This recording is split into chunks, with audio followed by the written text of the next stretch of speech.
அன்பு ஊடக நண்பர்களுக்கு வணக்கம். பாட்டாளி மக்கள் கட்சியின் 19வது நிழல் வேளாண் நிதிநிலை அறிக்கை இன்று வெளியிடப்பட்டிருக்கிறது. இந்த நிகழ்ச்சிக்கு தாமதமாக வந்ததற்கு மன்னிக்கவும். வேர்ல்ட் கப் ஃபுட்பால் காலையில் 6 மணி வரைக்கும் பார்த்துட்டு இருந்தேன். ஸ்பெயின் ஜெயிக்கும்னு வேர்ல்ட் கப் தொடங்குவதற்கு முன்பே நான் சொல்லிட்டேன். ஆனாலும் மெஸ்ஸி என்னுடைய ஃபேவரட் பிளேயர் இப்போதைக்கு.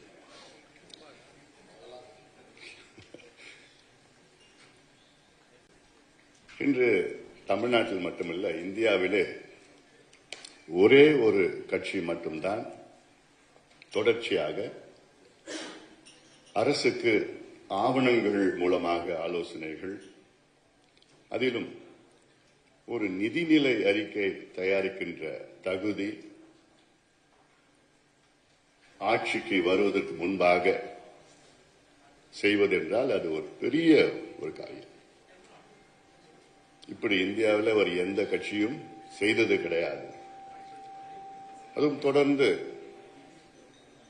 வேளாண் நிழல் நிதிநிலை அறிக்கை மற்றும் தமிழ்நாட்டில் உள்ள நிழல் நிதிநிலை அறிக்கை, தமிழ்நாட்டுடைய ஷேடோ பட்ஜெட், தமிழ்நாட்டினுடைய அக்ரிகல்ச்சரல் ஷேடோ பட்ஜெட். 19 வருஷமா வேளாணுக்கு நாங்கள் நிழல் நிதிநிலை அறிக்கை தயாரித்து வருகின்றோம்.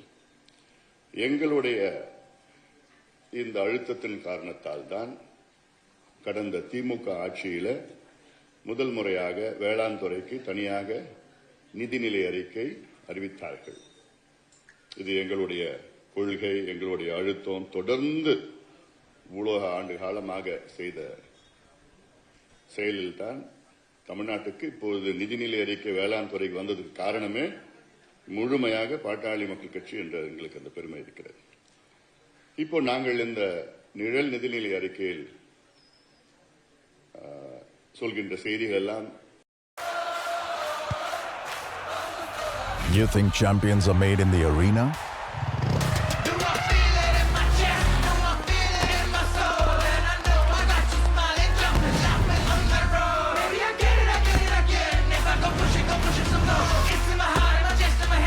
Who says champions are born in arenas?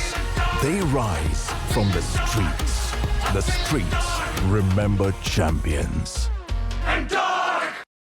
ஆலைமணி அவர்கள், செயலாளர் முன்னாள் சட்டமன்ற உறுப்பினர் வேலுச்சாமி அவர்கள், சமூக நீதி பேரவையின் தலைவர் வழக்கறிஞர் பாலு அவர்கள், பசுமை தாயத்தின் செயலாளர் அருள் அவர்கள், மாநில தேர்தல் பணிக்குழு தலைவர் நம்முடைய ஜெயராமன் அவர்கள், பசுமை தாயத்தின் இணை செயலாளர் ராதா அவர்கள் உள்ளிட்ட இங்கே வருகை தந்திருக்கின்ற நிர்வாகிகளுக்கும் ஊடக நண்பர்களுக்கும் மீண்டும் என்னுடைய பணிவான வணக்கங்கள். தேர்தல் முடிந்து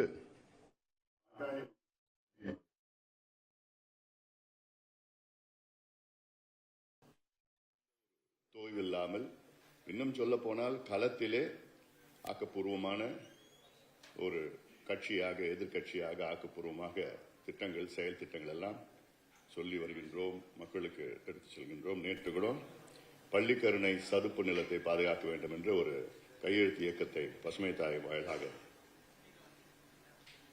அதை நாங்கள் அந்த இயக்கத்தை தொடங்கியிருக்கின்றோம். இந்த எங்களுடைய இந்த வேளாண் பட்ஜெட்ல மொத்தம் நிதி ஒதுக்கீடு இந்த ஆண்டிற்கு 2026-27 ஆண்டிற்கு மொத்தம் வேளாண் துறைக்கு 93,000 கோடி ரூபாய் மதிப்பு கொண்டதாக இருக்கும். இதில் 68,000 கோடி வேளாண் துறை மூலம் செலவிடப்படும். இது தவிர பாசன திட்டங்களுக்காக நீர்வளத்துறை மூலம் 25,000 கோடி செலவிடப்படும். மொத்தம் பட்ஜெட் 93,000 crores. அதில் 25 irrigation, 68,000 crores agriculture. இதில் என்னன்னா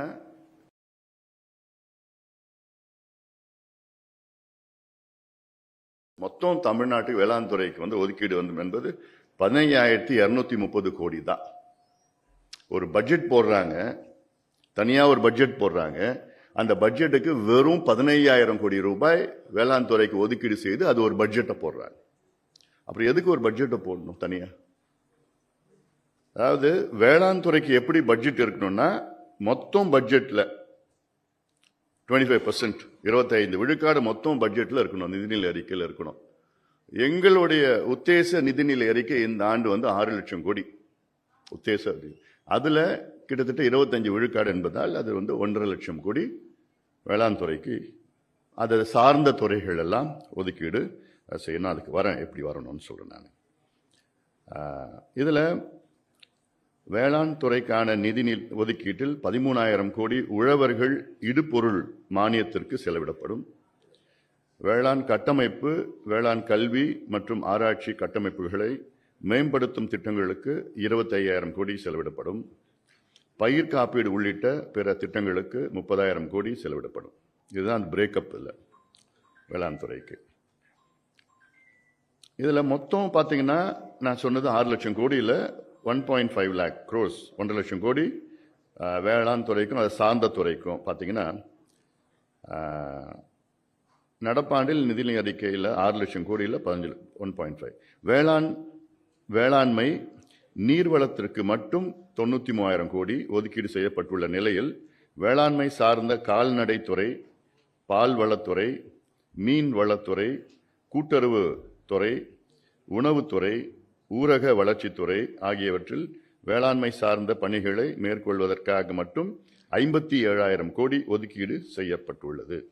இது அந்த மொத்தத்தையும் சேர்த்து மொத்தமா 1.5 lakh crores. இதுல என்னன்னா, குறுவை சாகுபடிக்காக இப்போ உங்களுக்கு தெரியும், மேட்டூர் அணை வந்து ஜூன் 12ஆம் தேதி திறக்க முடியல. இன்னைக்கு வரைக்கும் திறக்கல. இன்னைக்கு ஜூலை 20, இன்னைக்கு வரைக்கும் திறக்க முடியல. இது குறுவை சாகுபடி கடந்த மாதம் செஞ்சிருக்கணும், அது செய்யல. கொஞ்சம் தான். கடந்த ஆண்டு 6 லட்சம் ஏக்கர், இன்னைக்கு இந்த வருஷம் 2 லட்சம் ஏக்கர் கூட போகாது. அடுத்த மாசத்துல பார்த்தீங்கன்னா சம்பா தயார் நிலையில் இருப்பாங்க, தயார்படுத்திட்டு இருப்பாங்க சாகுபடிக்கு. ஆனால் இப்போ குறுவை சாகுபடிக்கு செலவு கருத்தில் கொண்டு ஏக்கருக்கு 5,000 சிறப்பு மானியம் வழங்கப்படும். குறுவை சாகுபடிக்கு ஒரு ஏக்கருக்கு. நிலத்தடி நீர் ஆதாரம் இல்லாத பகுதிகளில் குறுவை சாகுபடி மேற்கொள்ளப்படாததால் ஏற்படும் இழப்பை கருத்தில் கொண்டு உழவர்களுக்கு ஏக்கருக்கு 10,000 ரூபாய் வழங்கப்படும்.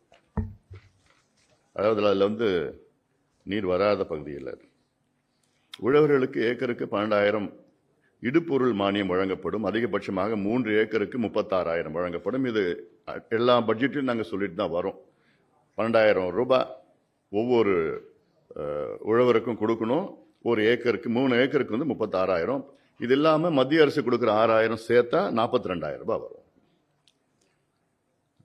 முக்கியமான எங்க பட்ஜெட்ல முக்கியமானது என்னன்னா, பயிர்க்கடன் முழுமையாக தள்ளுபடி. அரசே கடனை செலுத்தும். கூட்டுறவு வங்கிகளில் இருந்து உழவர்கள் வாங்கிய பயிர்க்கடன்கள் முழுமையாக தள்ளுபடி செய்யப்படும். இதற்கான தொகையை அரசே வெளிச்சந்தையில் இருந்து கடனாக வாங்கி கூட்டுறவு வங்கிகளுக்கு செலுத்தும். இது வந்து ஒரு 4 தவணையா செலுத்துவோம். ஏன்னா அந்த கடனை வந்து தமிழ்நாடு அரசு ஏத்துக்கும். அதை வந்து ஒரு 3-4 தவணையாக நாங்கள் வங்கிகளுக்கு நாங்கள் செலுத்தி விடுவோம். இதைத்தான் இப்ப இருக்கிற அரசு, முதலமைச்சர் விஜய் அவர்கள் செய்ய வேண்டும். இதுதான் தமிழ்நாட்டில் உள்ள அத்துணை உழவர்களுடைய முதன்மை கோரிக்கை இருக்கிறது.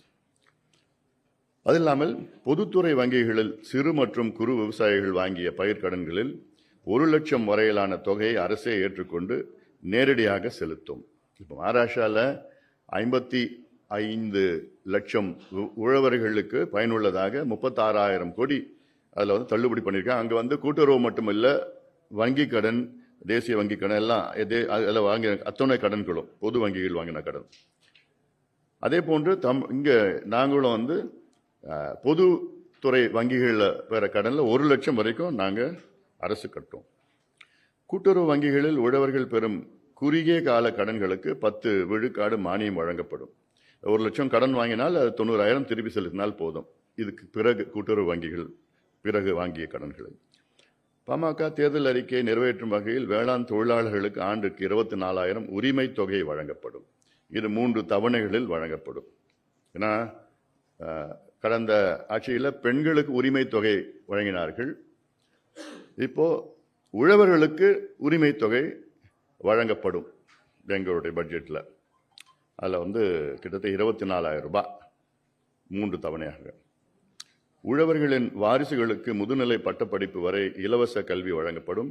தனியார் கல்வி நிறுவனங்களில் பயிலும் மாணவர்களுக்கு இக்கட்டணத்தை அரசே செலுத்தும். அதாவது 2023-24, 24-25 ஆகிய ஆண்டுகளில் வேளாண் துறை வீழ்ச்சி அடைந்ததால் தமிழ்நாட்டில் ஒட்டுமொத்த பொருளாதார உற்பத்திக்கு ஜிஎஸ்டிபியில் அத்துறையின் பங்களிப்பு வெறும் 2.99 விழுக்காடாக குறைந்திருக்கிறது. அதாவது அக்ரிகல்ச்சரல் செக்டருடைய ஜிஎஸ்டிபி கான்ட்ரிபியூஷன் பார்த்தீங்கன்னா வெறும் 2.99% தான் லாஸ்ட் ஒரு 2-3 இயர்ஸ்ல. அதாவது தமிழ்நாட்டில் 3/2 பங்கு மக்கள் வேளாண் துறை சார்ந்தவர்கள், உழவர்கள் மற்றும் உழவுத்துறையை சார்ந்தவர்கள். அதாவது nearly 63% of the people of Tamil Nadu are agricultural or agriculture related. ஆனால் அவங்களுடைய GSDP contribution, cross state domestic produce contribution ஒரு 2.99%. இது எவ்வளோ, அதாவது அப்போ அவங்களுக்கும் இது ஒண்ணுமே இல்லை, வளர்ச்சி இல்லை, தமிழ்நாட்டுக்கும் வளர்ச்சி இல்லை. பாட்டாளி மக்கள் கட்சி எங்களுடைய நிலைப்பாடு அந்த 2.99% இருந்து 20% இன்க்ரீஸ் ஆகணும். இது கொஞ்சம் கடினமானது தான், ஆனாலும் அடுத்த 3 வருஷத்துல 20% இன்க்ரீஸ் ஆகிற மாதிரி எங்களுடைய இலக்கு நாங்கள் வைத்திருக்கின்றோம். வேளாண் துறை லாபகரமாக மாற்றுதல், ஆண்டிற்கு குறைந்தது 6 விழுக்காடு வளர்ச்சியை எட்டுதல் ஆகியவற்றை மேற்கொள்ள வேண்டிய நடவடிக்கைகள் குறித்து பரிந்துரை வல்லுநர் குழு அமைக்கப்படும். இப்போ இன்னைக்கு வேளாண் துறையின் பார்த்தீங்கன்னா வெறும் 3%, 2%. இன்ஃபேக்ட் லாஸ்ட் 2 இயர்ஸ் திமுக ஆட்சியில் -3%, -2.5% போச்சு வேளாண் வளர்ச்சி. கடைசி, அதாவது 2022, 23, 24 2 வருஷமும் மைனஸ்ல போச்சு வேளாண் வளர்ச்சி. கடைசி வருஷம் மட்டும்தான் ஏதோ கொஞ்சம் மேல போயிருக்கு. ஆனாலும் எங்களுடைய இலக்கு 6% growth இருக்கணும், அக்ரிகல்ச்சரல் growth இருக்கணும். முக்கியமான கோரிக்கை, இது உழவர்கள் காலகாலமாக வைக்கிற கோரிக்கை, நெல் கொள்முதல் விலை குவிண்டாலுக்கு 3,500 ரூபாய். 100 கிலோ நெல் 3,500 ரூபாய்க்கு கொடுக்கணும். இப்போ 2,500 ரூபாய் தான் விவசாயிகளுக்கு கிடைக்கிறது. அதே மாதிரி கரும்புக்கு டன்னுக்கு 5,000 ஒரு டன்னுக்கு உயர்த்தப்படும். இப்போ கரும்புக்கு 3,500 தான் கொடுத்துட்டு இருக்கிறாங்க. வேளாண் விளைபொருட்கள் கொள்முதல் செய்வதற்காக தனி வாரியம் ஏற்படுத்தப்படும். இது முக்கியமானது, தனி வாரியம் கொள்முதல். ஏன்னா அத்தனை விளைபொருட்களுக்கும் கொள்முதல் ஆணையம், தனி வாரியம். நெல் உள்ளிட்ட விளைபொருட்கள் கொள்முதல் செய்ய 6,000 நிலையங்கள் அமைக்கப்படும் புதியதாக. ஏன்னா இப்போ இன்னைக்கு டெல்டால நீங்க போனீங்கன்னா கூட அங்கங்க கொட்டி வச்சிருக்கிறாங்க மூட்டைங்களை. பாதுகாப்பு கூட இல்லை, அந்த மூட்டை ஷீட்டு கூட கிடையாது. இப்போ மழை பெஞ்சதுன்னா அவ்வளோதான், முடிஞ்சு போச்சு. கடந்த ஆண்டு நம்ம பார்த்தோம், கும்பகோணத்தில் கிட்டத்தட்ட 36,000 மூட்டை நெல் அப்படியே ரயில்வே ஸ்டேஷன்லேயே அப்படியே மக்கி முளைச்சிருக்கு. கடந்த ஆண்டு லட்சக்கணக்கான மூட்டை நெல் விளைஞ்சி முளைஞ்சி அது அழுகி போயிட்டு ஒரு சூழல் இருந்திருக்கு. அதை தவிர்க்கலாம். ஏன்னா இப்போ 2 கட்சியும் 60 வருஷமா ஆண்டுட்டு இருக்கிறாங்க. நான் சொல்லியிருக்கேன்ல, இவங்க இந்த திராவிட கட்சிகள் தமிழ்நாட்டுக்கு, அதாவது தமிழ்நாட்டில் மிகப்பெரிய அவங்களால தோல்வி என்பது நீர் பாச திட்டம் ஒன்று, 2வது என்பது கொள்முதல் செய்கின்ற விளைபொருட்களை பாதுகாக்க முடியாத ஒரு கட்டமைப்பு இல்லாத ஒரு சூழல். எவ்வளோ சிரமப்பட்டு விவசாயிகள் கொள்முதல் விவசாயம் விளைக்கிறாங்க விளைபொருட்களை, அதை கொள்முதல் செய்து அதை பாதுகாக்க முடியல. சேமிப்பு கிடங்குகள் இல்லை, கொள்முதல் நிலையங்கள் சரியான இல்லை, அது போதுமானதே இல்லை. அடுத்தது, கொள்முதல் பணிகளை மேற்கொள்ள 38,866 பருவகால பணியாளர்கள் பணி நிலைப்பு செய்யப்படுவார்கள். 12,000 பணியாளர்கள் புதிதாக நியமிக்கப்படுவார்கள். அல்லாமல் தமிழ்நாட்டில் அனைத்து வகையான வேளாண் விளைபொருட்களையும் அரசே கொள்முதல் செய்வதை கட்டாயமாக்கும் வகையில் வேளாண் விளைபொருட்கள் கொள்முதல் விலை நிர்ணயம் மற்றும் கொள்முதல் சட்டம் 2026 இயற்றப்படும். இது ஒரு சட்டம் ஒன்று.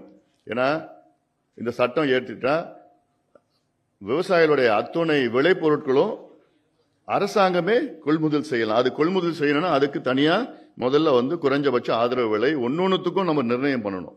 இப்போ மத்திய அரசு நிர்ணயம் பண்ணியிருக்கிறது ஒரு சில பொருட்கள் தான். எங்களுடைய நோக்கம் ஈவன் காய்கறிக்கு பண்ணணும், பூக்கு பண்ணணும், அத்துணை விளைபொருட்களுக்கும் விலை நிர்ணயம் குறைந்தபட்ச ஆதரவு விலை. சிலது மினிமம் சப்போர்ட் பிரைஸ்ன்னு இல்லை, சிலது கொஞ்சம் அது ஒரு பிரைசிங் இண்டெக்ஸ் ஒன்று பண்ணணும். அதுக்கு ஒரு சட்டம் கொண்டு வரணும்.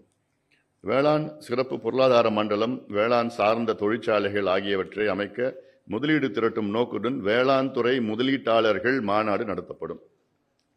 இப்போ டிஎம்கே கவர்மெண்ட்ல 2022 உலக முதலீட்டாளர்கள் மாநாடு நடத்தினாங்க. அதில் கிட்ட ஒரு 4 லட்சம் கோடி புரிந்துணர்வு ஒப்பந்தம் போடப்பட்டது. அவ்வளவுதான், இன்வெஸ்ட்மெண்ட்லாம் அது வரல. அவங்க கடைசியில் திமுகவில் 12,16,000 கோடி எல்லாமே முதலீடு வந்துடுச்சின்னு சொன்னாங்க. அப்புறம் நாங்கள் ஒரு பொய் முதலீடுன்னு ஒரு புத்தகம் போட்டோம். அதில் தெளிவாக சொல்லிட்டோம், 98,000 கோடி தான் ஆக்சுவல் முதலீடு இன்வெஸ்ட்மெண்ட் வந்திருக்கு. நீங்கள் சொல்கிற மாதிரி 12,16,000 கோடிலாம் வரலன்னு சொன்னதுக்கப்புறம் அவங்க வாய முடிட்டாங்க. இப்போ இதில் என்னென்ன செய்யணும்னா வேளாண் துறை முதலீட்டாளர்கள் மாநாடு நடத்தப்படும். இது செஞ்சால் நிச்சயமாக ஒரு பெரிய அளவில் தமிழ்நாட்டில் வேளாண் உற்பத்தி அதிகமாகும், விவசாயிகள் மகிழ்ச்சியாக இருப்பார்கள். காரணம், ஒரு நாளைக்கு தமிழ்நாட்டில் 2 விவசாயிகள் தற்கொலை செய்து கொண்டிருக்கின்றார்கள் ஒரு நாளைக்கு. இதெல்லாம் ஒரு வெட்கக்கேடு. எந்த அரசு வந்தாலும் அரசுக்கு வெட்கக்கேடு, நமக்கும் வெட்கக்கு. அதுக்கப்புறம் வேளாண் துறையில் 250 புத்தொழில் ஸ்டார்ட் அப் நிறுவனங்களை ஏற்படுத்த ஊக்கமளிக்கப்படும். அவற்றுக்கு 25 லட்சம் மானியம், 1 கோடி வரை முதலீடு அரசால் வழங்கப்படும். ஒரே ஒரு எக்ஸாம்பிள் நான் சொல்றேன். பலாப்பழம், பண்ருட்டியில் பலாப்பழம் இருக்கு. கேரளாவில் பலாப்பழம் அங்கேயும் கேரளாவில் இருக்கு. ஆனால் கேரளாவில் எப்படின்னா அந்த பலாப்பழம் பண்ருட்டி ஏரியாவில் இருக்கிற சுவையான பலாப்பழம் கிடையாது. கேரளாவில் அது நாராக இருக்கும். அதில் ஆனால் கேரளாவில் 200 வகையான பொருட்கள் பலாப்பழத்தில் தயாரிக்கிறாங்க. பலாப்பழம், கொட்டை, அந்த இது உள்ள இருக்கிறது எல்லாத்தையும் 200 வகையான பொருட்கள் உலக அளவில் ஏற்றுமதி பண்றாங்க. ஆனால் இங்கே அந்த பாவம் அந்த பலா விவசாயிகள் எங்க ரோட்ல ஜிஎஸ்டி போய் பார்த்துப்பீங்க. அந்த ஜிஎஸ்டியில் போய் பலாப்பழத்தை கொட்டி, ஐயா வாங்க வாங்கிட்டு போங்க வெயில நின்றுகிட்டு பாவமா இருக்கும். அவங்க 20 ரூபா 30 ரூபாய்க்கு 100 ரூபாய் 200 ரூபாய் பலாப்பழத்தை 20 ரூபா 30 ரூபாய்க்கு வித்துட்டு இருக்கிறாங்க. அப்போ இப்படி எவ்வளோ வகைகளை செய்யலாம். அதே மாதிரி முந்திரி, அந்த முந்திரி கொட்டையில மட்டும் இல்லை, அந்த முந்திரி பழம் இருக்கு. அந்த முந்திரி பழத்தில் அவ்வளோ வைட்டமின்ல இருந்து, அயன்ல இருந்து, என்னென்னமோ பொட்டாசியம்ல இருந்து எவ்வளோ இருக்குது. அதில் அதை பதப்படுத்தி அதில் என்னென்னமோ செஞ்சுட்டு இருக்காங்க. அதெல்லாமே ஸ்டார்ட் அப்ஸ். நம்ம கொஞ்சம் ஊக்குவித்து டெக்னாலஜி டிரான்ஸ்ஃபர் கொண்டு ஸ்டார்ட் அப் பண்ணிட்டுனா எவ்வளோ செய்யலாம். நமக்கு தமிழ்நாட்டில் இல்லாதது ஒன்றும் கிடையாது. விளைபொருட்கள், விவசாய பொருட்கள், பூக்கள்ல இருந்து எவ்வளோ பழங்கள்ல இருந்து எல்லாமே இருக்கு. ஸோ இதுக்கு நிறைய ஸ்டார்ட் அப்க்கு 25 lakhs அரசாங்கம் கொடுக்கும், மானியமாக கொடுக்கும். நெல் உற்பத்தி திறனை ஹெக்டேருக்கு 6 டன்னாக உயர்த்த சிறப்பு திட்டம் செயல்படுத்தப்படும். அதே மாதிரி கொள்முதல் நிலையங்களில் நெல் மூட்டைகள் மழையில் நனைந்து சேதமடைவதை தடுக்கும் வகையில் உழவர்கள் கொண்டு வரும் நெல் மூட்டைகள் அதே நாளில் கொள்முதல் செய்யப்படும். இதுதான் முக்கியமா இப்ப இருக்கிற முதலமைச்சர் மாண்புமிகு திரு விஜய் அவர்கள் செய்யணும், உறுதிப்படுத்தணும். அன்னைக்கு கூட முதலமைச்சர் அவர்கள் 2 முறை சந்திச்சிருக்கிறேன். 2 முறை சந்திப்புலையும் இதை நான் வலியுறுத்தி இருக்கிறேன். நான் 2 வகையை சொல்லியிருக்கிறேன். ஒன்று, அந்த லஞ்சம் வாங்குறாங்க ஒரு மூட்டை நெல்லுக்கு, அதாவது 40 கிலோ மூட்டைக்கு. அதில் ஒன்று 38 கிலோவா கணக்கெடுக்கிறாங்க, இல்லை 42 கிலோவா எடையை போட சொல்றாங்க. 2 கிலோ அதில் எடுத்துக்கிறாங்க. 40 கிலோ ஒரு குவிண்டாலாம் 100 கிலோ. ஸோ 2.5 மூட்டையில் அவங்க கிட்டத்தட்ட 5 கிலோ எடுத்துக்கிறாங்க. இது இல்லாம ஒரு மூட்டைக்கு 40 கிலோ மூட்டைக்குன்னா 50 ரூபாய் 60 ரூபாய் அது சார்ஜஸ் லஞ்சம் ஒரு மூட்டைக்கு. அப்படி பார்த்தீங்கன்னா ஒரு 100 கிலோவுக்கு 275 ரூபாய் விவசாயிகள் இழக்கிறாங்க 100 கிலோ நெல்லுக்கு. இது ஒரு மிகப்பெரிய ஒரு பிரச்சனை. இது அவங்கள கேட்டா எங்களுக்கு எந்த வசதிகளும் இல்லை, கட்டமைப்பு இல்லை, நாங்களே கோணி வாங்கணும், நாங்களே அது இது வாங்கணும், அது தார்பாய் எங்களுக்கு இல்லைன்னு அவங்க சொல்றது. அதுக்காக தான் நாங்கள் இதெல்லாம் பண்றோம்னு அவங்க கேட்குறாங்க, அவங்க சொல்றாங்க. அதனால் இதை வந்து தவிர்க்கணும். ரெண்டாவது, கொள்முதல் அன்னைக்கே எடுத்துட்டு பண்ணணும். ஏன்னா விவசாயிகள் வந்து பாவம், அது மழை பெஞ்சிச்சுன்னா வெயில்ல எதுனாலும் விவசாயிக்கு நஷ்டம் தான். விவசாயிகள் 2 ஏக்கர் 3 ஏக்கர் வச்சுக்கணும், களம்லாம் கிடையாது விவசாயிகளுக்கு. ரோட்ல தான் அவங்க வந்து இப்போ போட்டு கொஞ்சம் காய வச்சு எதுன்னு போய் அங்கே வச்சிடுறாங்க. வச்சுக்கிட்டு 2 நாள் 3 நாள் அப்படியே பாவம் அங்கேயே தூங்குறாங்க விவசாயிகள். கொள்முதல் நிலையத்தில் அவங்களுக்கு பார்த்தா 1000 டன் கெப்பாசிட்டி, ஒரு கொள்முதல் நிலையத்தில் 1000 டன் தான் ஒரு நாளைக்கு கொள்முதல் பண்ண முடியும். அதனால் இதெல்லாம் எவ்வளோ இன்க்ரீஸ் பண்ணலாம், கெப்பாசிட்டி இன்க்ரீஸ் பண்ணலாம். கொள்முதல் செய்யப்பட்ட நெல் மூட்டைகள் பாதுகாத்து வைப்பதற்காக அரசு கிடங்குகளில் எண்ணிக்கை இப்போது உள்ள 302 அடுத்த 3 ஆண்டுகளில் 1000 உயர்த்தப்படும். அதாவது நான் டெல்டாக்காரன் சொன்னா பத்தாது. டெல்டாவில இருந்து உங்க பூர்வீகம் எங்கன்னு தெரியல, பட் டெல்டாவில் வந்திருக்கீங்க. அப்படிப்பட்ட டெல்டாவில் கொள்முதல் செய்கின்ற அந்த நெல்லை கூடமா உங்களால பாதுகாக்க முடியல. அப்புறம் எதுக்கு நீங்க நான் டெல்டாக்காரன் கடந்த காலத்தில் சொல்லிட்டு இருந்தீங்க? எவ்வளவு பெரிய ஒரு அநியாயம் அது! எவ்வளவு தமிழ்நாட்டுக்கு செய்யற துரோகம் நான் பார்க்கிறேன். நான் இது விவசாயிகளுக்கு இல்ல, தமிழ்நாடு செய்யற துரோகம். சேமிப்பு கிடங்குகள் உங்களால பண்ண முடியாதா? எவ்வளவு நீங்க இன்வெஸ்ட்மெண்ட் பண்றீங்க? என்ன ஆயிடப்போ சேமிப்பு கிடங்குகள் எல்லாம் வச்சு பண்றதுக்கு? கொள்முதல் செய்யற நெல்ல சேமிப்பு கிடங்குகள்ல ஸ்டோர் பண்ணி வைக்கிறதுக்கு உங்களுக்கு என்ன? அது குடும்பம் பண்ண முடியாது உங்களால. காய்கறிகள், பழங்கள், மலர்கள் உள்ளிட்ட வேளாண் விளைபொருட்களை வீணாக்காமல் பாதுகாக்க வைத்த வட்டங்களிலும் குளிர்பதின கிடங்குகள் அமைக்கப்படும். கோல்ட் ஸ்டோரேஜ் இதெல்லாம் இது அரவுண்ட் ஆல் அக்ராஸ் தமிழ்நாடு, முக்கியமாக கிருஷ்ணகிரி, இந்த தளி கிளி எல்லாம் இருக்கிறது. அனைத்து மாவட்டங்களிலும் உணவு பதன தொழிற்சாலைகள் அமைக்கப்படும். Food processing industries. ஆமாம், நெல் கொள்முதல் அளவு 70 லட்சம் டன்னாக அதிகரிக்கப்படும். தமிழ்நாட்டில் அப்ராக்சிமேட்டா இன் அ குட் ஹார்வெஸ்ட் இயர்னா 120 லட்சம் டன் நெல் விளையும். அதுல அரசு வந்து 40 லட்சம் டன்னு தான் கொள்முதல் செய்யும். மீதி இருக்கிற 80 லட்சம் டன் வந்து தனியார் கொள்முதல் செய்வாங்க. அரசுக்கு நிர்ணயித்த விலை வந்து 2500 ஒரு குவிண்டால் 100 கிலோ. தனியார் எப்படின்னா அவங்க அவசரத்துக்கு போய் கேட்டாங்கன்னா 1500 1600 அவ்வளவுதான் வாங்குறாங்க. வேணும்னா வாங்கிட்டு போ, இல்லைன்னா 3 நாள் 4 நாள் இங்க இருக்கும். அவன் விவசாயிகள் அங்க வைக்கிறதுக்கு அவனுக்கு இடம் இல்லை, கொடுத்துட்டு தான் போவாங்க. அப்போ தமிழ்நாடு அரசு 40 லட்சம் டன் தான் கொள்முதல் செய்கிறது ஒரு வருஷத்துக்கு. ஆனா தமிழ்நாடு அரசுக்கு அந்த நெல்லை ஸ்டோரேஜ் கெப்பாசிட்டி எவ்வளவு தெரியுமா? வெறும் 18 லட்சம் டன்னுக்கு தான் ஸ்டோரேஜ் கெப்பாசிட்டி இருக்கு. செய்யறது 40 லட்சம், ஸ்டோரேஜ் 18 லட்சம். எங்களுக்கு வந்து எங்க பட்ஜெட்ல இது வந்து இப்ப இருக்கிற 302 கிடங்குகள், சேமிப்பு கிடங்குகள் இப்ப இருக்கு. இது வந்து 1000 கிடங்குகளா இன்னும் 3 வருஷத்துல உயர்த்தி இப்போ 40 லட்சம் டன்னுல இருந்து 70 லட்சம் டன் கொள்முதல் செய்ய நாங்கள் எங்க பட்ஜெட்ல நாங்கள் போட்டு இருக்கிறோம். தமிழ்நாட்டில் துவரம் பருப்பு சாகுபடி செய்யப்படும் பரப்பு இப்பொழுது अब पीरियड्स में बिना पैड के रहना पॉसिबल है। ये है हेल्थ फैब गो पैड फ्री पीरियड पैंटी। ना कप, ना कोई टैम्पॉन, ना कोई पैड की जरूरत है। इनफैक्ट इसमें से आपको कोई रैशेस भी नहीं होंगे, कोई डिस्कम्फर्ट नहीं होगी। बस ये पहनो और ये डायरेक्टली फ्लो अब्सॉर्ब कर लेती है। इसके अंदर मल्टीपल लेयर्स होती हैं। मॉइस्चर विकिंग लेयर जो आपको ड्राई फील करवाती है, अब्सॉर्बेंट लेयर जो फ्लो लॉक करती है, लीक प्रूफ लेयर जो लीकेज प्रिवेंट करती है। So basically no leakage, no odour. ये BIS सर्टिफाइड है, PFAS फ्री है और इनफैक्ट इवन गायनेकोलॉजिस्ट भी रेकमेंड करते हैं। बस वॉश करो और रीयूज करो 2 साल तक। That's health fab. கண்டென்ட்லாம் இருக்குல்ல, நல்லெண்ணெய், கடலெண்ணெய், தேங்காய் எண்ணெய் ஆகிய நியாய விலைக்கடைகளின் மூலம் மானிய விலையில் வழங்கப்படும். காவிரி மேகதாது அணை கட்டுப்படுவது தடுக்கப்படும். இது நான் ஏற்கனவே உங்ககிட்ட சொல்லிட்டேன். நான் let's not go deep into this. ஏன்னா இது எல்லா வகையான சட்ட போராட்டம், நீதி போராட்டம், அரசியல் போராட்டம் எல்லாமே செய்யணும். இதற்கு முதலமைச்சர் வந்து ஒரு அனைத்து கட்சி கூட்டத்தை உடனடியாக கூட்டணும். இந்த பட்ஜெட் செஷன் முடிட்டு கூட்டி பிரதமர்கிட்ட எங்களை எல்லாம் அழைச்சிட்டு போகணும். எம்பிஸ், MLAs எல்லாரையும் அழைச்சிட்டு போகணும். போய் ப்ரெஷர் கொடுக்கணும், அழுத்தம் கொடுக்கணும். ஒரு பக்கம் அரசியல் அழுத்தம் கொடுத்துட்டே இருக்கணும். ஆனால் பொலிட்டிக்கல் நீதித்துறையில் கேஸ் மேலே கேஸ் போடணும்.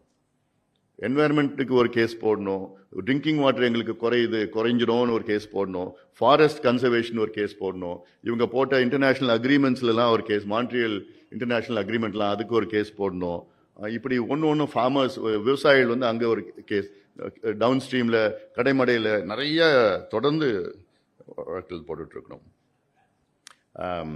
முல்லை பெரியார் அணை சிக்கல் தொடர்பாக கேரள அரசுடன் பேச்சு நடத்தக்கூடாது. போதும், சும்மா பேசி அவங்க சும்மா காலத்தை கடத்திட்டு இருக்கிறாங்க வேணுமே. அந்த பேபி டேமில் ஒரு 15 மரம் இருக்குது, அவ்வளோதான். அதை 8 வருஷமா அதை வந்து அப்புறப்படுத்திட்டு விடமாட்டுறாங்க. ஒரு 15 மரத்தை அப்புறப்படுத்தினா அது ஸ்ட்ரென்தன் பண்ணிட்டேன்னா 100 வருஷம் அது ஒரு டச்சே பண்ண வேண்டாம். 152 அடி உயர்த்தலாம். இதை வந்து விடாமல் பார்த்துட்டு இருக்காங்க. இது ஏதோ ஒரு பண்ணிட்டு இருக்காங்க. அதனால நீர்ப்பாசன திட்டங்கள் புத்தெழுச்சியுடன் செயல்படுத்த தமிழ்நாடு நீர்ப்பாசன திட்ட செயலாக்க ஆணையம் என்ற புதிய ஆணையத்தை அமைக்கப்படும். Tamil Nadu irrigation projects executing commission. இது வந்து முக்கியமானது நீர்ப்பாசனம். ஏன்னா நான் மீண்டும் சொல்லிட்டு இருக்கிறேன், இந்த 60 வருஷமா Tamil Nadu has lost out in irrigation in a very very big way. இந்த 2 கட்சியும் 60 வருஷத்துல நீர் திட்டங்களை பத்தி கவலைப்படாம ஒன்றும் செய்யாம பேச்சளவு தான், ஒண்ணுமே செய்யல. மற்ற மாநிலங்கள் தெலுங்கானா, ஆந்திரா, கர்நாடகா, மத்திய பிரதேஷ், ஒரிசா, சத்தீஸ்கர், மகாராஷ்டிரா, ஈவன் குஜராத்லாம் எங்கேயோ போயிட்டாங்க இரிகேஷன்ல. லட்சக்கணக்கான கோடி இன்வெஸ்ட்மெண்ட் ஆகுது. ஆனா இங்க ஒண்ணுமே கிடையாது. இன்வெஸ்ட்மெண்ட் எதுல கொடுத்தாங்க? கோடை காலத்துல பாவம் 5000 ரூபாய் கொடுப்போம் நாங்க, ரொம்ப வெயில் இருக்கு, உங்களுக்கு திடீர்னு நாங்க 3000 ரூபாய் கொடுப்போம். எலெக்ஷன் வருஷம் வந்துச்சுன்னா. அப்போ அடுத்தது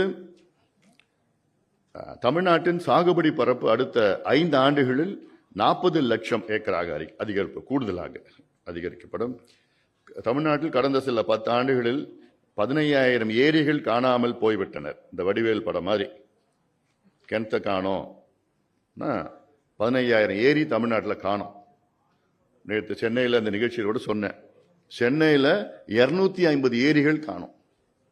இது வந்து கலைஞர் அவர்கள் ஆட்சி காலத்தில், எம்ஜிஆர் அவர்கள் ஆட்சி காலத்தில், ஜெயலலிதா அம்மையார் ஆட்சி காலத்தில், இவங்க ஆட்சி காலத்தில் எல்லாமே ஏரியில தான் இவங்க எல்லாமே பஸ் ஸ்டாண்ட்லேருந்து, கலெக்டர் ஆஃபீஸ்லேருந்து, எஸ்பி ஆஃபீஸ்லேருந்து, நேரு ஸ்டேடியம்லேருந்து, கோயம்பேடு பஸ் ஸ்டாண்ட்ல இருந்து, வள்ளுவர் கோட்டத்திலிருந்து எல்லாமே அதில் தான் கட்டி வச்சிருக்காங்க. அதனால தான் தண்ணி போகிறது இடம் இல்லாமல் நம்ம வீட்டுக்கு வருது தண்ணி. அந்த பள்ளிக்கரணை சதுப்பு அதை அழிச்சிட்டா அண்ணா நகர் வரைக்கும் வெள்ளம் வரும் வருஷம் வருஷம். இப்போ ஏதோ ஒரு வேளச்சேரி வரைக்கும் நிற்கிருக்கு. அதுதான் பள்ளிக்கரணை இல்லைன்னு அழிச்சிட்டிங்கன்னா இப்போ வேளச்சேரி, அப்புறம் இந்த திருவான்மியூர், இந்திரா நகர், சாஸ்திரி நகர், அடையார், அப்புறம் இந்த பக்கம் உள்ள வந்து கோட்டூர்புரத்துல இருந்து மவுண்ட் ரோட்ல தேனாம்பேட்டை, டி நகர் வந்துடுச்சு. 2015 டி நகர் வந்துடுச்சு. அப்புறம் அசோக் நகர் வரைக்கும் வந்துடுச்சு. அடுத்தது அந்த பக்கம் போகும். ஸோ என்டையர் சென்னை ஃப்ளட் ஆகிடும் நம்ம பள்ளிக்கரணை இல்லைன்னா. அதில் 27000 ஏரிகளின் கொள்ளளவு ஆக்கிரமிப்பால் குறைந்து விட்டது. காணாமல் போன ஏரிகள் சாத்தியமானவற்றை மீட்டெடுக்கவும், ஆக்கிரமிக்கப்பட்ட ஏரிகள் மீட்டெடுக்கவும் ஏரிகள் மேலாண்மை வாரியம் என்று அமைக்கப்படும். அது புதுசாக ஏரிகள் மேலாண்மை வாரியம். இதுக்கு முன்னாடி அட்டெம்ப்ட்லாம் பண்ணாங்க, but they were not successful. ஏதோ ட்ரை பண்ணாங்க, ஆனால் அறகுறையாக தான். ஏன்னா இது ஒரு பெரிய ஒரு கான்செப்ட். இது காவிரி தர்மபுரி உபரிநீர் திட்டம், அரியலூர் சோழர் பாசன திட்டம் ஆகியவற்றுக்கு வரும் அக்டோபர் மாதம் அடிக்கல் நாட்டப்படும். பாலு ரெடியா இருங்க, அடிக்கல் நாட்டிடலாம். காவிரி குண்டார் இணைப்பு 3 ஆண்டுகளில் நிறைவடையும் திட்டம். அதாவது காவிரி குண்டார் என்பது காவிரியில் உள்ள உபரிநீர் வந்து தென் மாவட்டங்களுக்கு எடுத்து செல்கின்ற ஒரு மிகப்பெரிய திட்டம். நீண்ட காலமாக கோரிக்கை, மக்களுடைய கோரிக்கை. கரூரில் மாயனூர் பகுதியில் தடுப்பணை இன்னும் கொஞ்சம் இன்க்ரீஸ் பண்ணி அங்கே இருக்கிற தண்ணியை எடுத்துட்டு கரூர் மாவட்டம், சிவகங்கை மாவட்டம், புதுக்கோட்டை மாவட்டம், ராமநாதபுரம், மதுரை, குண்டார், விருதுநகர் மாவட்டம், இதில் இடையில வந்து புதுக்கோட்டையில் வடவெள்ளாறில் அதை கனெக்ட் பண்ணால் புதுக்கோட்டையில் 200-300 ஏரிகள், அதில் வந்து நிலத்தடி நீர் உயரும். சிவகங்கை மாவட்டத்தில் நிலத்தடி நீர் உயரும். அப்புறம் ராமநாதபுரம் மாவட்டம், அதில் ஆர்எஸ் மங்கலம் ஏரி வரைக்கும்லாம் அந்த தண்ணி எடுத்துகிட்டு போகலாங்க. அது இல்லாமல் இன்னும் கொஞ்சம் அங்கே வைகையில் கனெக்ட் பண்ணோம், ராமநாதபுரம் வைகையில்.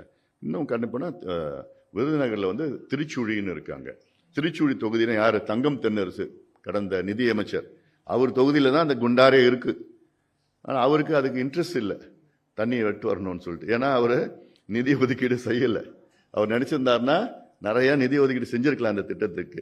இன்னைக்கு வரைக்கும் இந்த திட்டம் 2008 அனௌன்ஸ் பண்ணியிருக்காங்க. திமுக அன்பழகன், பேராசிரியர் அன்பழகன் 2008 சட்டசபையில் அனௌன்ஸ் பண்ணியிருக்காங்க.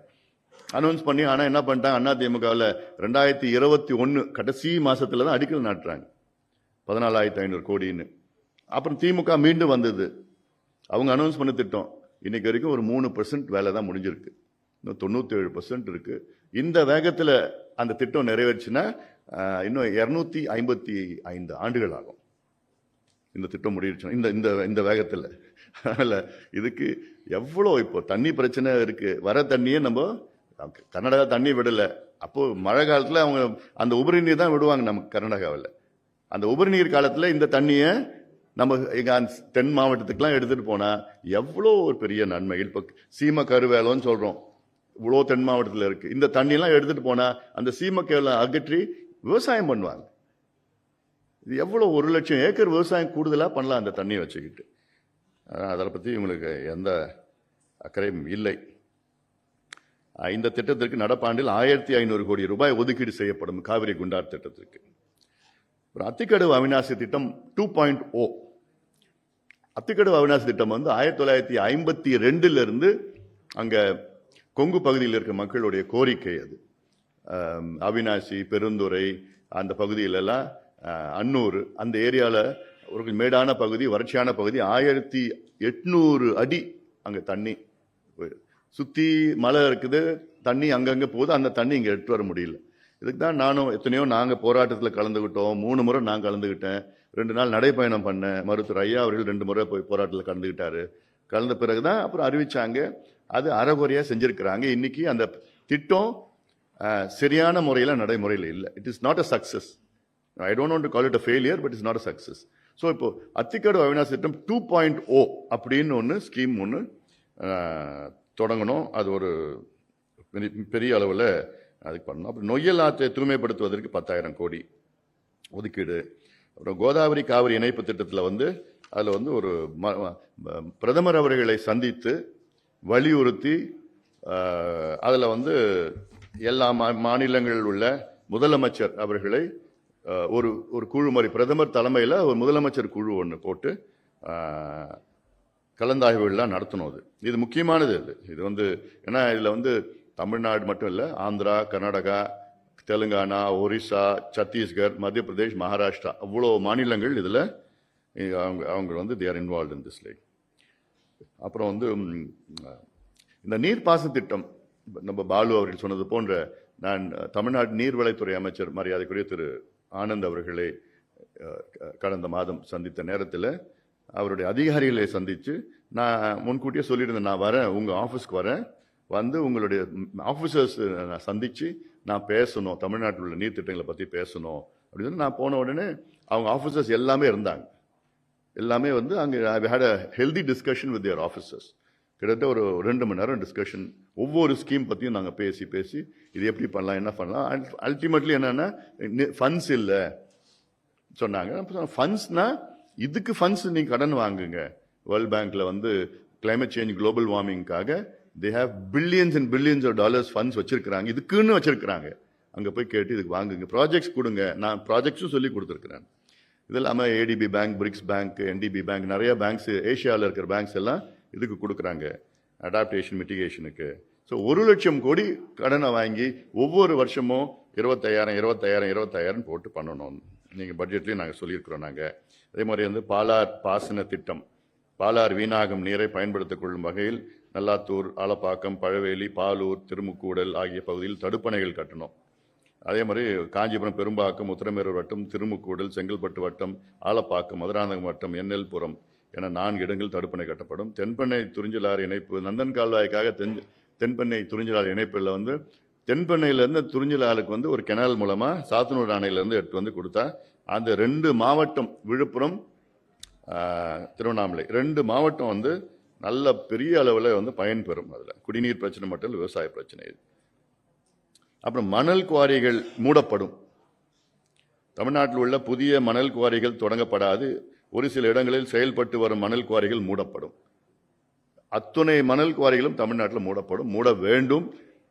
ஏன்னா சமீபத்தில் கூட ஒரு 12 மணல் குவாரிகளை திறக்கின்ற திட்டம் தமிழக அரசு அறிவித்தது. அது கடுமையாக நாங்கள் எதிர்க்கின்றோம், எதிர்ப்போம், களத்தில் கூட எதிர்ப்போம் நாங்கள். ஏன்னா அந்த மணல் குவாரிகள் அங்கே எடுக்கின்ற இடத்துல நீங்கள் தயவு செய்து தடுப்பணையில் கட்டுங்க. நீங்கள் மணல் குவாரியில் நீங்கள் மலேசியாவிலேருந்து மணல் எடுத்துட்டு வாங்க, மலேசியாவிலேருந்து தாய்லாந்துலேருந்து மணல் எடுத்துட்டு வாங்க. இது இல்லாமல் எம்சாண்டுன்னு இங்கே இருக்குது, பாலிசியை வச்சுருக்கீங்க. எங்கே பார்த்தாலும் க்ரஷரை அனுமதி கொடுத்துருக்கீங்க. அவ்வளோ உங்கள் எம்சாண்ட் கிடைக்குது, அதை பயன்படுத்திட்டு வர எதுக்கு உங்களுக்கு மணல்? இப்போ மணல் தேவைப்படுது, அது இல்லைன்னு சொல்லலை. பட் அது ஆற்றுல போய் கேரளாவில் ஏன் மணல் தடை பண்ணியிருக்காங்க? அங்கே கட்டலையா, பில்டிங் கட்டலையா? கர்நாடகாவில் ஏன் தடை பண்ணியிருக்காங்க? அவங்க நீதாரத்துக்கு பெருக்கணும், அவங்க நிலத்தடி நீர் இருக்கணும், ஆற்றை காப்பாற்றணும்னு பண்ணுறாங்க. உங்களுக்கு அந்த உணர்வு இல்லையா? உங்களுக்கு ஆற்றை காப்பாற்றணும்னு உணர்வே இல்லையா உங்களுக்கு? அதில் கொள்ளடிச்சு, அதில் ஈடியில் சொன்னிருக்காங்கல்ல 4800 கோடி ரூபாய் கொள்ளடிச்சு வச்சிருக்கிறாங்க ஒரு வருஷத்துலன்னு. அப்புறம் இயற்கை சீற்றங்களால் பயிர்களுக்கு பாதிப்பு, நிலையான நிவாரண திட்டம் நிறைய இப்போ ஒன்று வறட்சி வருது, இல்லாட்டி வெள்ளம் வருது, மாறி மாறி வந்துட்டு இருக்குது. இல்லை, இந்த திட்டத்தின்படி வறட்சியால் முழுமையாக பாதிக்கப்படும் குறுவை பயிர்களுக்கு ஏக்கருக்கு 40,000 ரூபாய், ஓரளவு பாதிக்கப்படும் பயிர்களுக்கு 25,000 ரூபாய், கரும்புக்கு 1.2 லட்சம் ஒரு ஏக்கருக்கு, நிலக்கடலை 33,000 ரூபாய், பிற பணப்பயிர்களுக்கு 1.25 லட்சம் வரை இழப்பீடு வழங்கப்படும். அப்புறம் வந்து வன விலங்குகளால் தாக்கப்படும் மனிதர்களுக்கு இழப்பீடு வழங்க புதிய கொள்கை உருவாக்கப்படும்.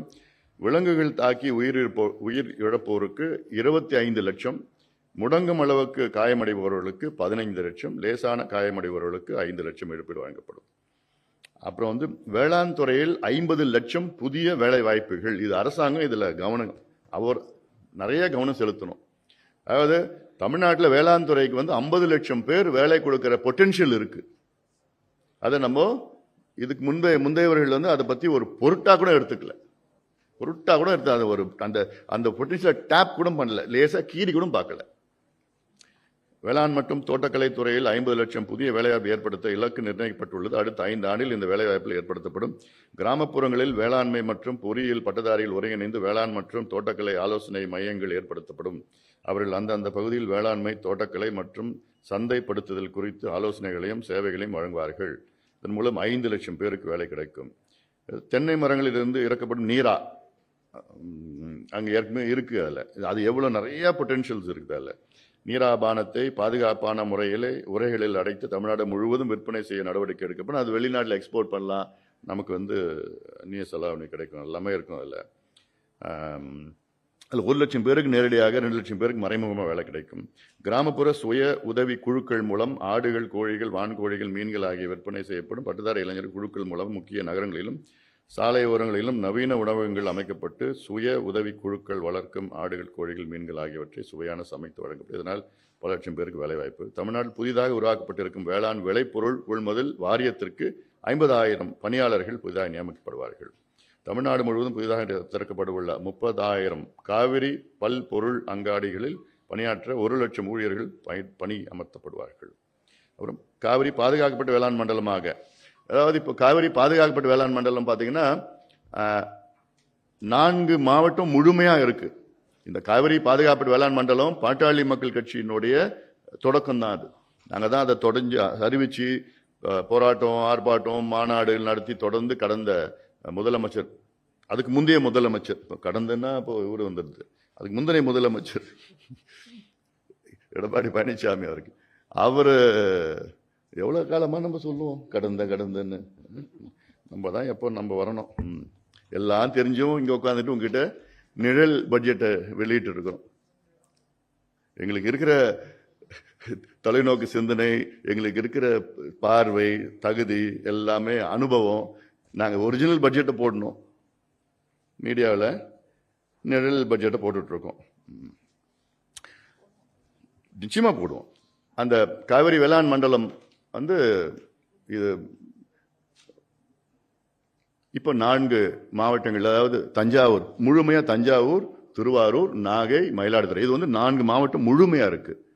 இது இல்லாமல் பாதி பாதியாக இருக்கிறது வந்து கடலூர் மாவட்டம் பாதி, அரியலூர் மாவட்டம் பாதி, திருச்சி மாவட்டம் பாதி, புதுக்கோட்டை மாவட்டம் பாதி.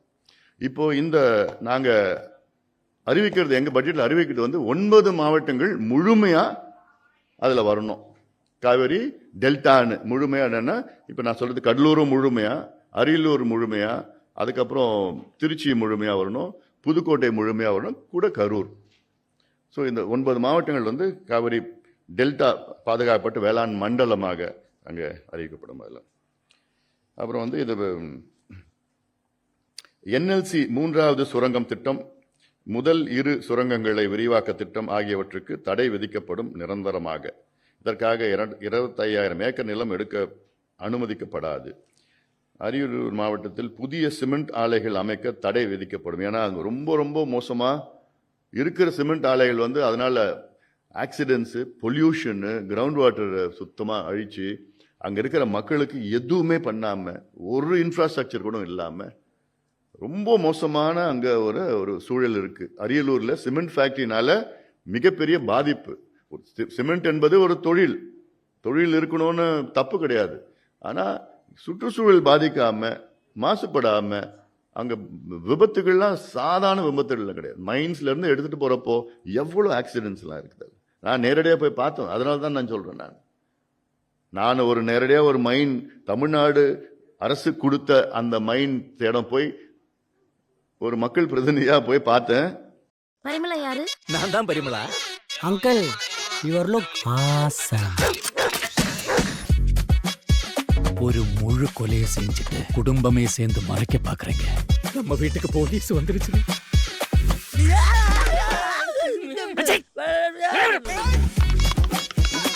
அவனை கொன்னாதான் நாம வாழ முடியும்னா கொன்னுடலாமா? ஒன்ன பெத்து போடியானா அக்யூஸ்ட பெத்து போட்டுக்கிற நீ. நம்ம கண்டிப்பா அரெஸ்ட் தான்ப்பா. அடிபட்டா செத்து போனா செத்தியா போனா. சத்தியமா முடியல சார். சப்ஸ்கிரைப் பண்ணியாச்சா? மெல்மா இருக்கு, நேல்மால 3000 ஏக்கர். அதுக்கு சிப்காட் அங்கே வேண்டாம். சிப்காட் வேணும், ஆனால் அந்த இடத்துல முப்போகம் விளையிற அந்த விவசாய நிலம் அது நீங்கள் சிப்காட் அங்கே பக்கத்தில் தரிசு நிலம் இருக்குது, அரசு நிலம் இருக்குது. அங்கே நீங்கள் சிப்காட் தொடங்குங்க. சிப்காட் நல்லா வேணும், நிறைய வேணும், தொடங்குங்க. ஆனால் அரசு நிலத்திலையும் தரிசு நிலத்திலையும் தொடங்குங்க. வேளாண் நிலத்தில் எங்களுக்கு வேண்டாம். சிப்காட் உள்ளிட்ட எந்த தொழில் திட்டங்களுக்கும் வேளாண் விளை நிலங்களை கையகப்படுத்தப்படாது. கிழக்கு கடற்கரை சாலை பகுதி பாதுகாக்கப்பட்ட பறவைகள் வாழிடமாக அறிவிக்கப்படும். ப்ரொடெக்டட் பேர்ட்ஸ் சாங்சுரி இல்லை, ஏரியா. ஏன்னா அது நீங்கள் நேற்று கூட நான் பேசினேன். நம்ம பேர்ட் சாங்சுரி, பேர்ட்ஸ்னாலே வேடந்தாங்கல், கோடியக்கரை அப்படிதான் நமக்கு ஞாபகம் வருது. ஆனால் வேடந்தாங்கலை விட 4 மடங்கு அதிக பறவைகள் வந்து பள்ளிக்கரணைக்கு மட்டும் வருது. பள்ளிக்கரணைக்கு இன்னும் நீங்கள் தெற்க போனீங்கன்னா, துறப்பாக்கம், அங்கே சோழிங்கநல்லூர், இன்னும் தெற்க நீங்கள் போனீங்கன்னா அவ்வளோ பேர்ட்ஸ்னா இந்த சென்ஸ் எல்லாமே வலசை பறவைகள், மைக்ரேட்டரி தான்.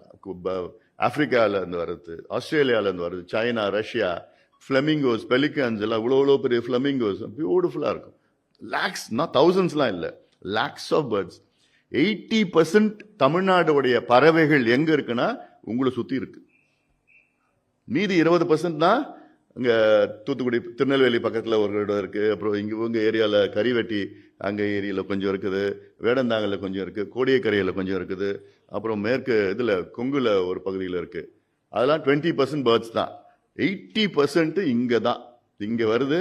இங்கே இருக்கிற பள்ளிக்கரணை, அதுக்கப்புறம் பார்த்தீங்கன்னா இந்த கோவளம் பக்கத்தில் இருக்குது, அங்கே கேளம்பாக்கம் பக்கத்தில் இருக்குது, அப்புறம் திருப்போரூர் பக்கத்தில் இருக்குது. இன்னும் அங்கே தள்ளி போனால் பக்கிங்ஹாம் கெனல், கழுவேலின்னு இருக்குது, மரக்காணம் பக்கத்தில் கழுவேலின்னு இருக்குது. இதுவும் கழுவேலியும் வந்து it's Ramsar protected Kazhuveli. So இதெல்லாம் இது ப்ரொடெக்டட் ஜோனாக இருக்கணும். அது இதெல்லாம் நமக்கு இயற்கை கொடுத்த வரம், எல்லாத்தையும் அழிச்சு ஒழிச்சு அதோட முக்கியத்துவம் தெரியாதனால தான் எங்களெல்லாம் அடிச்சுக்கிறோம். அடுத்தது உழவு நடவு அறுவடை இயந்திரங்களுக்கு கடுமையான தட்டுப்பாடு நிலவுவதால் அவற்றின் எண்ணிக்கையை அதிகரிக்க நடவடிக்கை எடுக்கப்படும். அதில் இன்னொன்று, வேளாண் எந்திரங்களை வாங்குவதற்கான மானியம் பட்டியலினத்தவர்களுக்கு 60 விழுக்காடாகவும் பிற சமூகத்திற்கு 50 விழுக்காகவும் உயர்த்தப்படும். அதுபோல் தோட்டக்கலை பல்கலைக்கழகம் சேலம் மாவட்டம் கருமந்துறையில் உள்ள தமிழக அரசு தோட்டக்கலை பண்ணை வளாகத்தில் புதிய தோட்டக்கலை பல்கலைக்கழகம் அமைக்கப்படும். தமிழகத்தில் உள்ள 4 தோட்டக்கலை கல்லூரிகள் அதனுடன் இணைக்கப்படும். அதே மாதிரி கிருஷ்ணகிரி மாவட்டம் ஓசூரில் உள்ள பட்டுப்புழு வளர்ப்பு பண்ணையில் புதிய பட்டுப்புழு வளர்ச்சி கல்லூரி அமைக்கப்படும். இது அடுத்த கல்வி ஆண்டில் செயல்பாட்டுக்கு வரும். தமிழ்நாட்டிலே சேலம் மாவட்டம் மேச்சேரி பகுதியில் விளையும் மானாவரி தக்காளி மற்றும் வாழை ரகங்கள் மேம்படுத்தி புதிய ரகங்கள் ஆராய்ச்சி மற்றும் ஊட்டச்சத்து மேலாண்மை போன்றவற்றால் ஈடுபட மேச்சேரியில் மானாவரி பயிர்களுக்கு ஆராய்ச்சி மையம் அமைக்கப்படும். அப்புறம் 3 வேளாண் கல்விக்கு 3 புதிய பல்கலைக்கழகங்கள் இப்போ கோயம்புத்தூர்ல இருக்கு, தமிழ்நாடு அக்ரிகல்ச்சர் யூனிவர்சிட்டி. அதே மாதிரி இன்னும் 3 யூனிவர்சிட்டிஸ், ஒன்று திருநெல்வேலியில், அடுத்தது இன்னொன்று வேலூர்ல, இன்னொன்று தஞ்சாவூர்ல. 3 புதிய வேளாண் பல்கலைக்கழகங்கள்.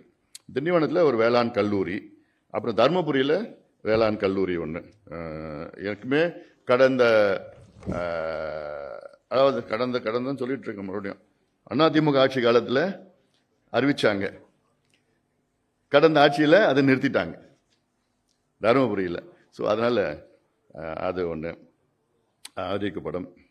தஞ்சாவூரில் நெல் உற்பத்தி பெருக்க நெல் தொழில்நுட்ப பூங்கா ரைஸ் டெக்னாலஜி பார்க் அமைக்கப்படும்.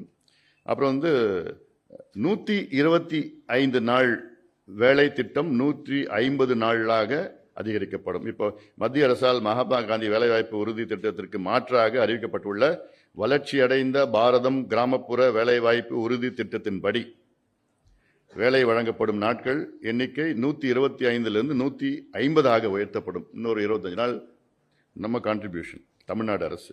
இத்திட்டத்தின் கீழ் வேலை வழங்கப்படும் நாட்களின் எண்ணிக்கை 150 உயர்த்தப்படும். இத்திட்டம் விவசாய பணிகளுக்கும் நீட்டிக்கப்படும்.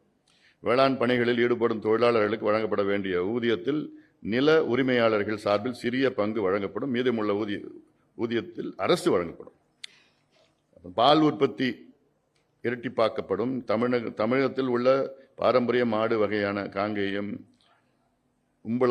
உம்பளாச்சாரி போன்ற இனங்கள் மீண்டும் புத்துயிரூட்டப்பட்டு பராமரிக்கப்படும். எருமை வகையில் அதிகப்படியாக பால் கொடுக்கும் முறா வகை இனங்கள்.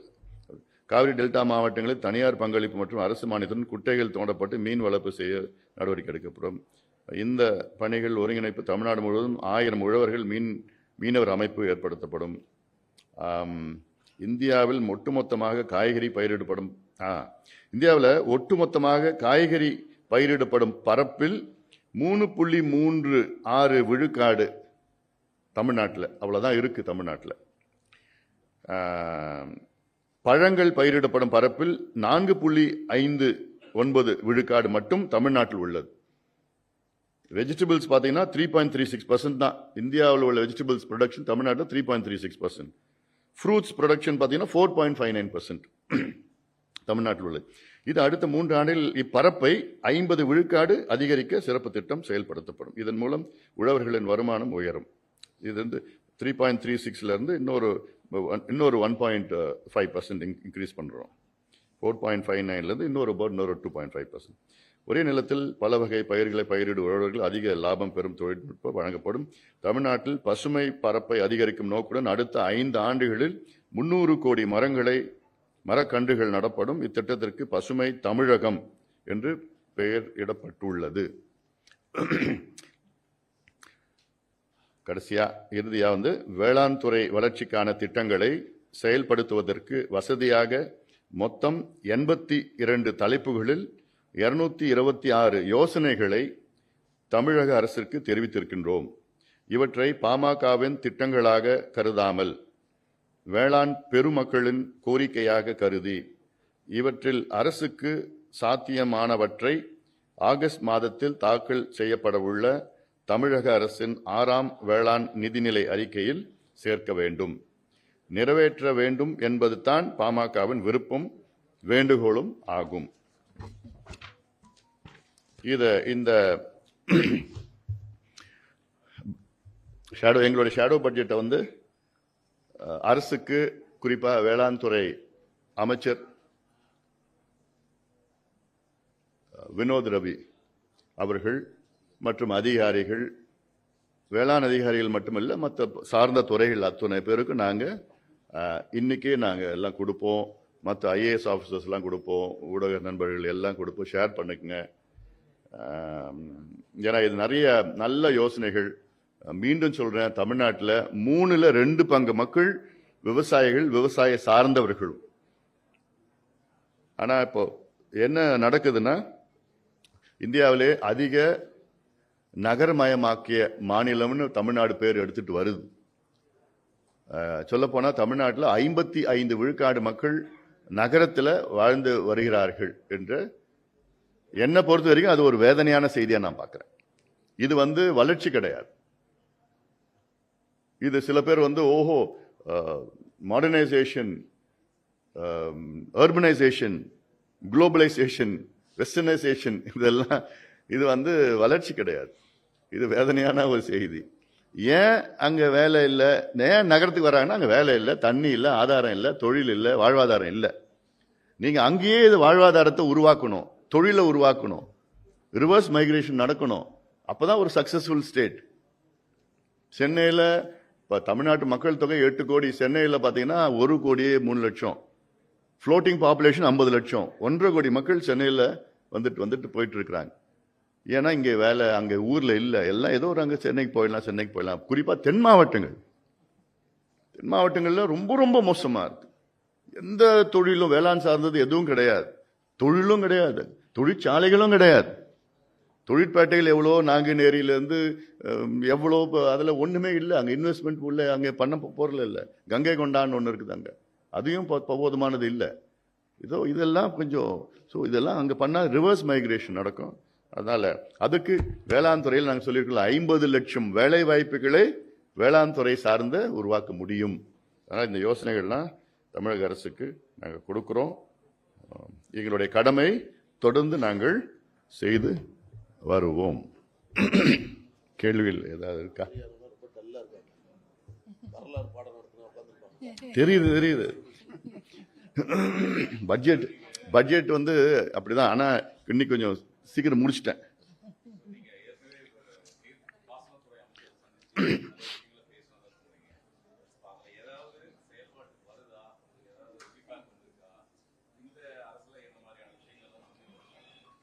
இல்லை, நாங்கள் எதிர்பார்க்குறோம். இப்போ ஒரு பட்ஜெட்டில் நாங்கள் எதிர்பார்க்குறோம், இன்னும் கொஞ்சம் ப்ரெஷர் கொடுத்துட்டு தான் இருக்கிறோம். பட் அவங்க சொல்கிறது ஃபண்ட்ஸ் இல்லைன்னு. ஆனால் நான் சொல்கிற இந்த முக்கியமான இந்த ஸ்கீம்ஸ் பார்த்தீங்கன்னா, இப்போது அத்திக்கடு அவினாசி பார்ட் 2.0, காவிரி குண்டார் திட்டம், நந்தன் கால்வாய் திட்டம், அப்புறம் இந்த மேட்டூர் உபரிநீர் திட்டம். மேட்டூர் உபரிநீர் திட்டம்னா இப்போது அங்கே சரபாங்கா நதியை இணைச்சி, சரபாங்கல் திருமணமுத்தார் இணைச்சி வசிஷ்ட நதி சேலம் மாவட்டம் முழுக்க பண்ணணும் இருக்கால. அப்புறம் தருமபுரி ஒகேனக்கல் உபரிநீர் திட்டம், அது சின்ன திட்டம். இதெல்லாம் சோழர் பாசன திட்டம்னு இருக்கு. பியூட்டிஃபுல் சிஸ்டம் ஆஃப் இரிகேஷன் அதில் வச்சிருக்காங்க. அந்த காலத்தில் 1000 ஆண்டுகளுக்கு முன்பு ஃபர்ஸ்ட் கிளாஸ் சிஸ்டம். கொள்ளிடம் ஆற்றுல வர தண்ணியை அந்த அரியலூருக்கு முன்னாடி தண்ணி உள்ள வரும், அப்படியே தண்ணி திருப்பி போயிடும். It will irrigate entire district. அப்படியே உள்ள ஃபர்ஸ்ட் கிளாஸாக அந்த ஏரி, பெரிய ஏரி இருக்குது. சேரன்மாதேவி ஏரி, செம்பியந்தேவி, கரிவெட்டி ஏரி, சோழகங்கம், இதெல்லாம் பெரிய 1000 ஏக்கர்ஸ், 1200 ஏக்கர்ஸ் தான். சித்தமல்லி ஏரி 950 ஏக்கர்ஸ், ஹியூஜ். 8 கிலோமீட்டர் கொள்ளிடத்தில், 8 கிலோமீட்டர், எல்லாம் 6 கிலோமீட்டர், 10 கிலோமீட்டர்ல பக்கத்திலே இருக்கு. அது எதுவுமே இல்லை. அப்போ கெனாலாக இருந்தது. ட்ரெயின் பண்ணி அந்த பொன்னேரிக்கு போய், பொன்னேரியிலேருந்து வீராணை ஏரிக்கு போவோம். எல்லாமே கொலாப்ஸ் என்டையர் சிஸ்டம் இல்லை. இது ஜஸ்ட் இதுக்கு மேபி ஒரு 700-800 crores கவர்மெண்ட்டுக்கு இதை இன்வெஸ்ட் பண்ணாலே போதும், என்டையர் அரியலூர் மாவட்டம் தலைகீழாக மாற்றலாம். இது these are all simple things to do. மனசு இதில் யார்கிட்டையும் பர்மிஷனே தேவையில்லை, யார்கிட்டையும் ஒன்றுமே கேட்க வேண்டாம், ஏற்கனவே இருந்தது தான். இது மாதிரி சொல்கிறோம். அமைச்சரும் புதுசு தான், அதிகாரிகள் செய்யணும். இப்போதைக்கு அவ்வளோதான் சொல்ல முடியும்.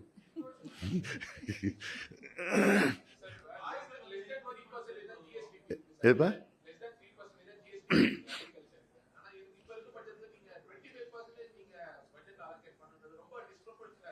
இல்லை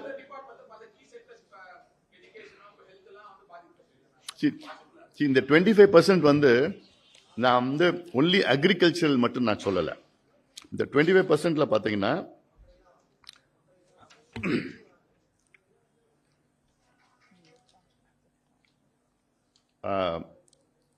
கால்நடைத்துறை, பால் வளத்துறை, மீன் வளத்துறை, கூட்டுறவு துறை, உணவுத்துறை, ஊரக வளர்ச்சித்துறை, ரூரல் டெவலப்மெண்ட்ல இருந்து எல்லாமே சேர்த்து தான் நாங்கள் சொல்றது. ஸோ இது எல்லாமே இட்ஸ் அ காம்பினேஷன் ஆஃப் இது எல்லாமே.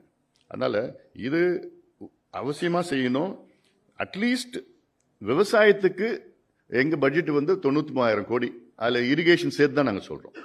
அக்ரிகல்ச்சரல் மட்டும் பார்த்தீங்கன்னா எங்களுக்கு வந்து 57,000 கோடி, சாரி 68,000 கோடி வந்து அக்ரிகல்ச்சரல் மட்டும். கூட நீர்ப்பாசனம் சேர்த்து பார்த்தீங்கன்னா தான் 93,000 கோடி வருது. ஸோ ஒவ்வொரு டிபார்ட்மெண்ட் எல்லாம் சேர்த்து மொத்தமாக வேளாண் துறைக்கு, வேளாண் சார்ந்த துறைக்கு வந்து 25% ஆஃப் பட்ஜெட் வந்து நீங்கள் அதில் வந்து டெஃபினட்டாக செஞ்சே ஆகணும். செஞ்சால் தான் இது வந்து ப்ரொபோர்ஷனட்டாக இருக்கும். தமிழ்நாட்டில் 3 துறைகள் இருக்கு. சேவைத்துறை, உற்பத்தி துறை, வேளாண் துறை இருக்கு. இன்னைக்கு சேவைத்துறை வந்து கான்ட்ரிபியூஷன் அதிகம். அப்ராக்சிமேட்டா இட் இஸ் அபவுட் 35 to 40%. ஆனால் அவங்க மக்கள் தொகையில் அவங்க மொத்தமாக பார்த்தோன்னா ஒரு 15% தான் இருக்கிறாங்க. உற்பத்தி துறை அதில் மக்கள் தொகையில் அவங்க வந்து தேர் அபவுட் ஒரு 20% இருக்கிறாங்க. ஆனால் அவங்க கான்ட்ரிபியூஷன் வந்து இட்ஸ் அபவுட் 30%, 35% இருக்கு. வேளாண் துறையில் மக்கள் தொகையில் வந்து 65% இருக்கிறாங்க. அவங்க கான்ட்ரிபியூஷன் பார்த்தீங்கன்னா 3% தான். நான் 8% அப்போ இருந்தது, இப்போ பார்த்தா 3%. லாஸ்ட் ஒரு டிஸ்ட்ரஸ் இயர்ஸ் இருக்கு. ஸோ இதை வந்து இன்க்ரீஸ் பண்ணாதான் விவசாயிகளுக்கும் நன்மை கிடைக்கும், தமிழ்நாட்டுக்கும் நன்மை வரும். அண்ட் நான் ரிவர்ஸ் மைக்ரேஷன் சொன்னேன்ல, அதுக்கு என்ன பண்ணணும்னா trigger point is the irrigation schemes. நீங்கள் மழை வருது, மழை இருக்கு நமக்கு. இந்த வருஷம் எல் நீனோனால it's a different year. Super El Nino it's different year. Next year will be different year. முன்னாடியோட இப்போ மழை அதிகமாக வருது, ஆனால் குறுகிய காலத்தில் வருது. முன்னாடி 45-50 நாளில் பெய்கிற ரெயின் டேஸ், பருவம் வந்து 6 மாதம், வடகிழக்கு தென்மேற்கு 6 மாதத்தில் மழை பெய்கிற நாள் வந்து 50 நாள் முன்னாடி. இப்போ வந்து மழை பெய்கிற நாள் வந்து 30 நாள், 35 நாளில். ஸோ ஒரே நாளில் அப்படியே அடிச்சுன்னு போகுது. அப்போ நம்ம அது இந்த மாதிரி ஸ்கீம்ஸ் இருந்ததுன்னா வி கேன் டைவர்ட் இட், அங்கங்கே பண்ணி போட்டால் இந்த யூ கேன் அச்சீவ் திஸ் டார்கெட்ல. ஆனால் இதுக்கு இன்ஃப்ராஸ்ட்ரக்சர் வேணும். இவங்க இரிகேஷனும் பண்ணல, நம்மளுடைய அக்ரிகல்ச்சர் இன்ஃப்ராஸ்ட்ரக்சரும் ஃபெயிலியர். இந்த 2 கட்சிகளும் ஃபெயிலியர். எவ்வளோ பண்ணியிருக்கலாம் நம்ம. கொள்முதல் செய்யறது, இப்போ பதப்படுத்துறது, மதிப்பு கூட்டுறது, வேல்யூ அடிஷன். இப்போ நெல் விளையாத மாவட்டங்கள், அது நெல் பார்த்தீங்கன்னா டெல்டாவில் வந்து 1/3 தான் வருது. தமிழ்நாட்டுடைய நெல் 1/3 டெல்டாவில். நீங்கள் காஞ்சிபுரம், செங்கல்பட்டு, திருவண்ணாமலை, விழுப்புரம், கடலூர், இந்த 5 மாவட்டம் நெல் வந்து டெல்டா விட அதிகமாக நெல் இங்கே விளையுது. அது எத்தனை பேருக்கு தெரியும் தெரியல. ஸோ இதை ஊக்குவிச்சு இங்கே கொள்முதல் நிலையங்கள், சேமிப்பு கிடங்கு எல்லாமே பண்ணணும். நம்ம இதில் கடலூரில் பலாப்பழம், முந்திரி வருது. அரியலூரில் முந்திரி வருது. புதுக்கோட்டையில் முந்திரி வருது. இந்த 4 மாவட்டத்தில் முந்திரி வருது, விளைச்சல் இருக்கு. மாம்பழம் சொல்ல வேண்டாம். கிருஷ்ணகிரி, தருமபுரி, சேலம். கிருஷ்ணகிரி மாம்பழம் இன்னைக்கு விவசாயிலேருந்து ரோட்டில் கொட்டிட்டு போனாங்க, ஏன்னா விலை இல்லை. அதே ஆந்திராவிலையும் கர்நாடகாவிலையும் மானியம் கொடுக்குறாங்க, கொடுத்து வாங்க 4,000 ரூபாய் கொடுக்குறாங்க ஒரு டன்னுக்கு, கொடுத்துட்டு வாங்கிட்டு போகிறாங்க. இங்கே அந்த மாதிரி ஒரு கான்செப்ட் இவங்க பண்ணல. அது பட்டுப்பூச்சி இருக்குது, ஹார்டிகல்ச்சரல், செரிகல்ச்சரல், ஒவ்வொரு வாழை இருக்குது. முருங்கை, கரூரில் வந்து முருங்கைக்காய்க்கு வேர்ல்டு டிமாண்ட், குளோபல் டிமாண்ட் இருக்கு. முருங்கைக்காய்க்கும் அதில் உள்ள ப்ராடக்ட்ஸும் அதில் வேல்யூ அடிஷன் பண்ணணும். கோரை, நாமக்கல்ல சுற்றி அந்த பார்டரில் கோரை இருக்குது. அதில் மற்ற காஃபி, மலையில் காஃபி இருக்குது, டீ அந்த பக்கம் இருக்குது, ரப்பர் இஷ்யூஸ் அதில் எங்கள் கன்னியாகுமரியில் ரப்பர்ஸு. ஒவ்வொரு பகுதியிலையும் வந்து நம்ம தமிழ்நாட்டில் எல்லாம் இருக்குது. அண்ட் இதில் வேல்யூ அடிஷன் பண்ணி அதுக்கு வந்து சிறப்பு வேளாண் பொருளாதார மண்டலங்கள் அமைச்சு எவ்வளோ. எனக்கு என்னன்னா மற்ற ஸ்டேட்ஸை வந்து வேகமாக பண்ணிட்டு இருக்கிறாங்க. உத்தரப்பிரதேஷ் எடுத்துங்களேன், நம்ம நினைச்சு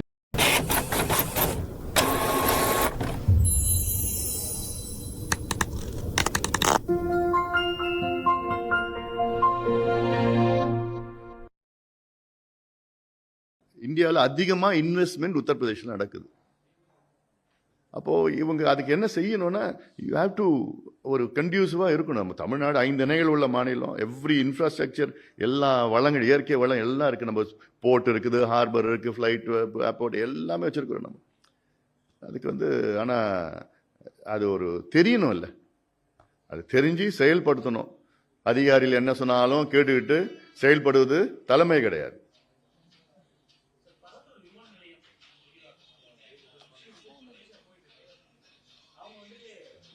யார் ஃபோன்?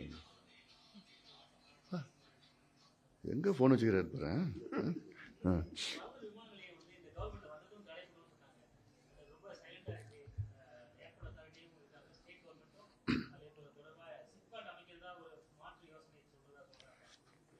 அங்கேயா? அதுக்கு ஏர்போர்ட்டே வச்சுட்டு போடலாமே.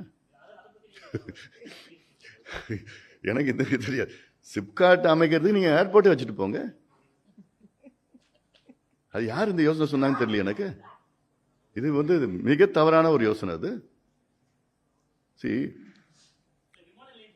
விமான நிலையம் கூடுதல் விமான நிலையம் அவசியமானது. சென்னைக்கு கூடுதலாக பசுமை விமான நிலையம், Greenfield airport is a necessity. ஏன்னா இப்போ இருக்கிற ஏர்போர்ட் 2030 அதுக்கு மேலே கன்ஜஸ்டட் இருக்கும். அப்புறம் ஃப்ளைட்ஸ் வராது. அதுக்கு இங்கே இடம் இல்லை, விரிவாக்குற இடம் இல்லை. ஏர்போர்ட் வேணும், அதில் மாற்று கருத்து கிடையாது. பாட்டாளி மக்கள் கட்சி இதில் எந்த இடம் அரசு நிலம் இருக்குது, தரிசு நிலம் இருக்குது, எங்கேன்னு பார்த்து ஐடென்டிஃபை பண்ணதில் இப்போ திருப்பூரூரில் சால்ட் பேன் இருக்குது, 5000 ஏக்கர் இருக்குது, உப்பளம். அது அங்கே நல்லாவே அதுவும் பழைய ஏர்போர்ட்டும் பக்கத்தில் இருக்குது. பக்கத்தில்னா ஒரு எக்ஸ்பிரஸ் ஃப்ளைஓவர் போட்டால் யூ கேன் ரீச் தட். அதில் என்ன டிஸ்அட்வான்டேஜ்? என்ன அட்வான்டேஜ்? கவர்மெண்ட் இடம் 5000 ஏக்கர் சால்ட் பேன், ஆனால் தண்ணி இருக்கும், அதுக்கு மேலே கட்டணும். டிஸ்அட்வான்டேஜ் என்னன்னா, கல்பாக்கம் அணுமின் நிலையம் இருக்காங்க.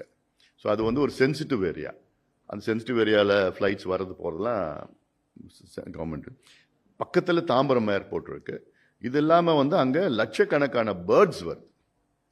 காலங்காலமாக பேர்ட்ஸ் வருது. இந்த ஃப்ளைட்ஸ் வரப்போ போகிறப்போ பேர்ட் ஹிட்ஸ் வரும். அது கொஞ்சம் டேஞ்சர் டு தி ஏர்கிராஃப்ட். அது ஆஃப்டர் தாட். இல்லை செய்யூர் இருக்குது. செய்யூரில் அங்கே 3000 ஏக்கர் அக்வயர் பண்ணி வச்சுருக்கிறாங்க. அங்கே இடம் இதுக்கு முன்னாடி அங்கேயும் ஒரு அனல் மின் நிலையத்துக்கு பண்ணியிருக்கிறாங்க, இருக்குது செய்யூரில். அங்கே கூட யூ கேன் ஹேவ் அது. இல்லை பரந்தூரில் நீங்கள், ஆனால் சிப்காட் நீங்கள் கட்டுறீங்கன்னா, சிப்காட்டுக்கு நீங்கள் அனுமதி கொடுத்தீங்கன்னா நீங்கள் அந்த ஏர்போர்ட்டுக்கு என்ன பண்ணலாம்? அந்த ஏர்போர்ட்டில் அங்கே இருக்கிற விவசாயிகளுக்கு அந்த ஏர்போர்ட்டில் ஒரு 1%, 2% ஸ்டேக்ஸ் கொடுத்துட்டு போங்க. அவங்களும் அதில் ஏர்போர்ட்டோட உரிமையாளர் தான், ஸ்டேக்ஸ் கொடுங்க. 1%, 2% எவ்வளோ கொடுத்துட்டு போங்க. அங்கே கிட்டத்தட்ட ஒரு 15 ஏரி இருக்குது. ஏர்போர்ட் கட்டணும்னா 5000 ஏக்கர் அங்கே அக்வயர் பண்ணியிருக்கிறாங்க. 5000 ஏக்கரில் நீங்கள் ஏர்போர்ட் கன்ஸ்ட்ரக்ஷன், ஃப்ளைஓவருக்கும், அதாவது ரன்வேக்கும் பில்டிங்க்கும் யூ நீட் அபவுட் 1500 ஏக்கர்ஸ். மீதி 3500 ஏக்கர் அப்படி தான் இருக்கும். ஏரிகள் அப்படி தான் இருக்கும். மீதி அங்கே காடு, அங்கே மற்ற இடத்துல காடுலாம் வளைச்சி அப்படி தான். ஸோ அதில் எந்த என்வாயன்மெண்டல் பெருசாக ஒரு இஷ்யூ வராது. ஆனால் 10-11 கிராம மக்கள் அங்கே இருக்கிறாங்க. நான் எதுக்கு சொல்கிறேன்னா, நீங்கள் சிப்காட் வைக்கணும்னா அதுக்கு நீ ஏர்போர்ட் கட்டிப்போம், வைக்கணும்னா தான். அப்புறம் நீங்கள் நம்ம திருச்சி நான் சொன்ன மாதிரி நீங்கள் சொல்லி எப்பவுமே நீங்கள் பண்ணுற மாதிரி தயவுசெய்து பண்ணாதீங்க. ம்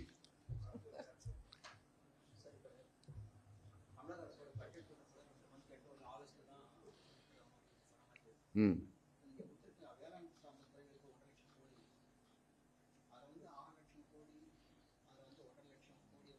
எங்க பட்ஜெட்ல 6 லட்சம் கோடி. நாங்க கவர்மெண்ட்ல இன்னைக்கு இருந்தோம்னா நாங்கள் 6 லட்சம் கோடி பட்ஜெட் போடுவோம். இப்போ இருக்கிற கவர்மெண்ட்ல ஐ திங்க் ஒரு 5 லட்சம் கோடிக்கு பட்ஜெட் போடுவாங்க. ஏன்னா last year budget was about 4.6 lakh crores budget போட்டாங்க. இவங்களுக்கு இன்னும் கூடுதலாக 40,000 கோடி அதிகமாக போட்டு பண்ணோம். இது எங்க பட்ஜெட்?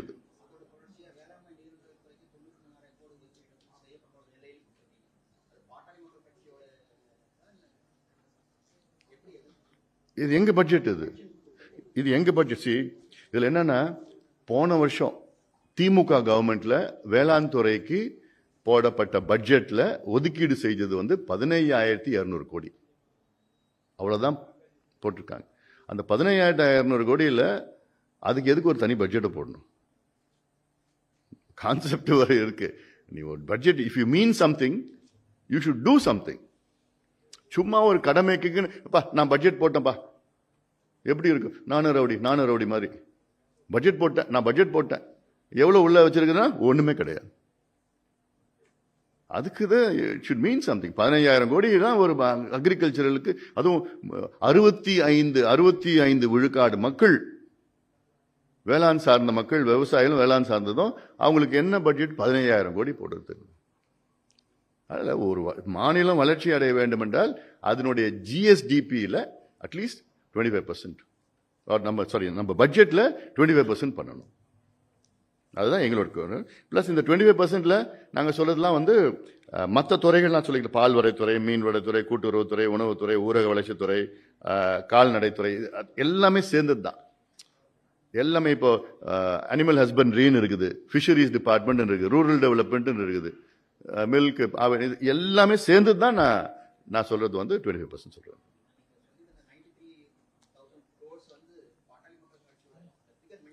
எங்க பட்ஜெட் 93,000 crores.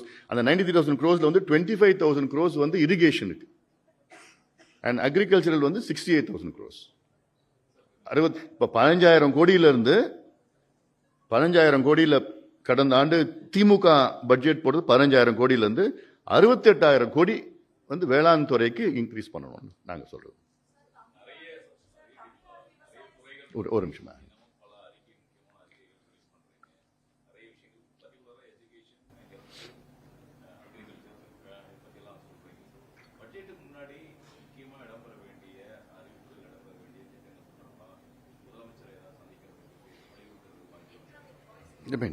இருந்ததுன்னா நான் முயற்சி பண்ணுவோம். நான் அடுத்து நாங்கள் ஐ திங்க் இன்னும் ஒரு வாரத்துக்குள்ளே எங்களுடைய தமிழ்நாடு பட்ஜெட், ஷேடோ பட்ஜெட் நாங்கள் இப்போ தயார் பண்ணிட்டு இருக்கோம், டிஸ்கஷன் பண்ணிட்டு இருக்கோம், தயார் பண்ணி இப்போ ரெடி ஆகிட்டு இருக்கோம். தேவைப்பட்டால் நாங்கள் சந்திப்போம். அதனால ஏன்னா என்னென்னா, நான் யாரை சந்திச்சாலும் உடனே கூட்டணியா பேசி முடிச்சுட்டாங்கப்பா, புஷியானந்த் போய் இப்போ பேசிக்கிச்சு பேசணும்னா நான் எதுக்கு போய் செக்ரட்டரியேட்டில் போய் நேராக போய் பேசணும்? எனக்கு பேசணும் எப்படி வேணா பேசிட்டு போடலாமே. அதுக்கே செக்ரட்டரியேட்டில் போய் உங்க முன்னாடி எல்லாரையும் ஹாய் ஹாய் ஹாய் சொல்லிட்டு நான் போய் யாராவது பேசுவாங்களா? போறது தமிழ்நாட்டுக்காக தான் போறேன். நான் தமிழ்நாடு நல்லது நடக்குன்னு தான் போயிட்டு இருக்கிறேன் நான். அதனால இதுல எந்த அரசியலும் கிடையாது. எனக்கு வந்துங்க தமிழ்நாடு மக்கள் வெற்றி பெறணும், தமிழ்நாடு மக்கள் ஷுட் வின், அவ்வளவுதான் அல்டிமேட்லி.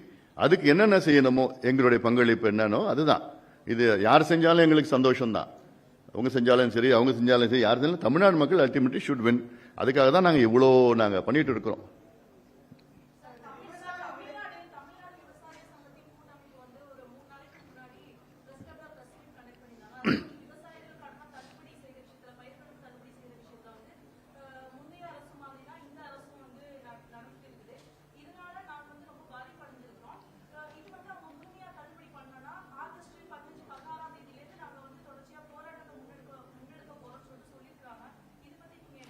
அந்த போராட்டத்துக்கு நாங்களும் ஆதரவு கொடுக்கிறோம். இன்ஃபேக்ட் அந்த போராட்டத்துக்கு தொடங்கி வைக்கிறது நாங்கள் தான் போய் பண்ண போறோம். ஏன்னா இது அவசியமானது.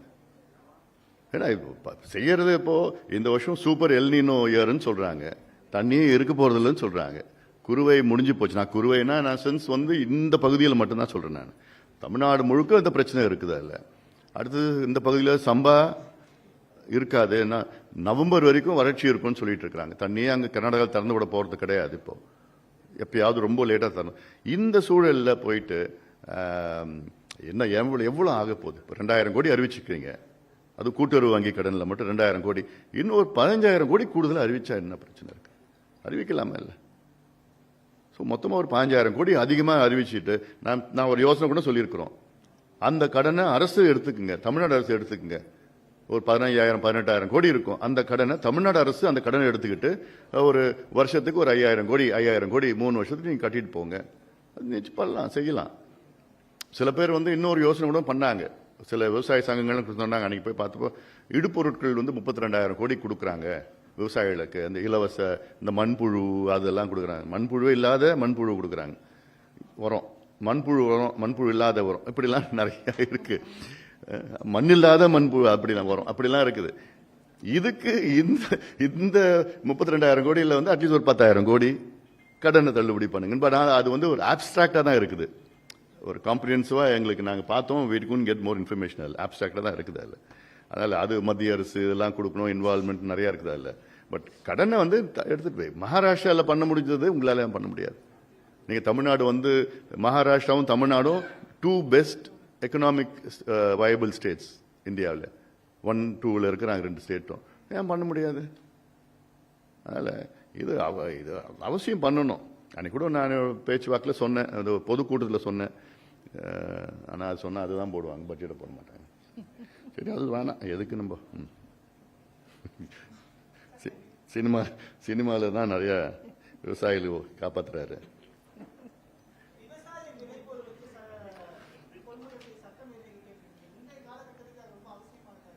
நிச்சயமா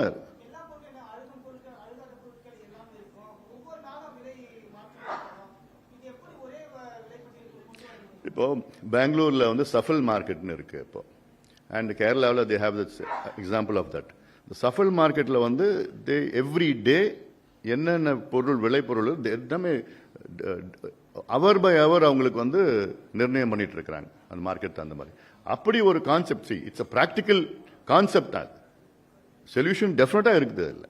and you can start with எல்லா விளைபொருளும் இல்லை, ஒரு ஒரு 50 விளைபொருள் இருந்ததுன்னா ஒரு 5 பொருள் ஆட் ஆன் பண்ணிட்டு போகலாம். அது ஏன்னா ரொம்ப ஒரு பாவ நிலையில் இருக்கிறாங்க, விவசாயிகள்லாம் இருக்கிறாங்க. எவ்வளோ இருக்கு, ஆனால் அவங்களுக்கு வந்து ரோட்ல தக்காளி கொட்டுறதுலாம் எவ்வளோ பெரிய ஒரு பாவம், அரசுக்கு பாவம். அது விவசாயிகள் அவங்களுக்கு என்ன, விவசாயிகளுக்கு வந்து பாவம்.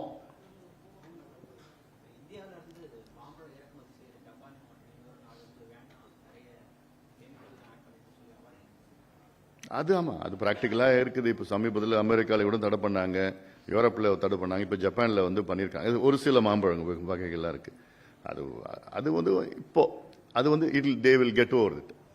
அது மீண்டு வந்துடுவாங்க. அதில் இது ஒரு டெம்பரரி தடை தான்.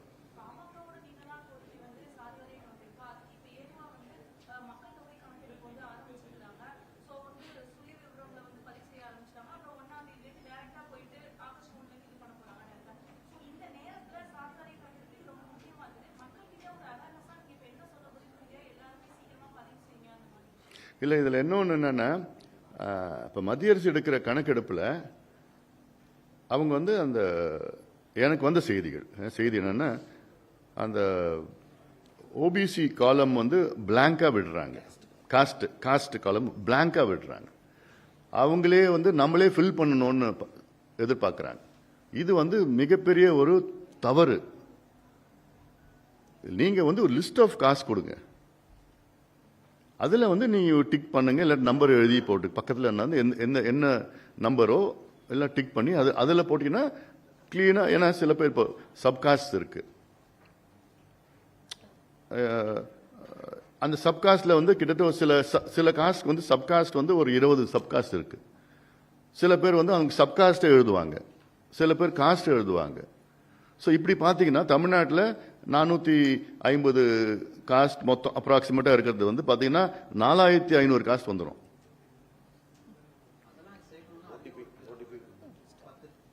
இருக்கட்டும் 10 வருஷத்துக்கு ஒரு முறை பண்றீங்க. பீகார்ல பண்ணியிருக்காங்கல்ல, பீகார்ல இதுதான் பண்ணியிருக்காங்க. ஏன் பண்ண முடியாது? அது இதில் என்னன்னா, இதுதான் வந்து 2013 செஞ்சாங்க. அதுவும் social welfare department, home ministry தான் பண்ணியிருக்கணும். 2013 காங்கிரஸ் கவர்மெண்ட்ல வந்து சோஷியல் வெல்ஃபேர் டிபார்ட்மெண்ட் மூலமா கொண்டு வந்தது. அப்புறம் சோஷியல் அண்ட் எக்கனாமிக் சர்வேன்னு சொல்லி பண்ணாங்க. அதில் தான் இந்த மாதிரி காலம் விட்டுட்டாங்கன்னா அவங்கவுங்க என்னென்ன காசு எழுதி போட்டு அவங்க 4 லட்சம் காசு இருக்குன்னு சொல்றாங்க இந்தியாவில். ஏன்னா அவங்களுக்கு தெரிஞ்சதான் எழுதுவாங்க. ஸோ இது வந்து இது வந்து பிராக்டிக்கலா ஒரு பெரிய இஷ்யூவா வரும். அதுக்காக தான் ஒரு காலம் இல்லை, என்னென்ன காசு தமிழ்நாட்டில் என்னென்ன இருக்குதோ எடுத்துட்டு கொண்டு வாங்க. தெரியாது இல்லை நிறைய பேருக்கு. சில பேருக்கு காசு தெரியும், சில பேருக்கு சப்காசு தெரியும். இப்போ ஒரு எக்ஸாம்பிள் வன்னியகுல சாத்திரியான்னு இருக்கு, சில பேர் படையாட்சின்னு எழுதுவாங்க, சில பேர் ரெட்டியார்னு எழுதுவாங்க, சில பேர் கவுண்டர்னு எழுதுவாங்க. ஸோ அதில் வந்து கிட்டத்தட்ட வந்து ஒரு 108 சப்காஸ்ட் இருக்கு.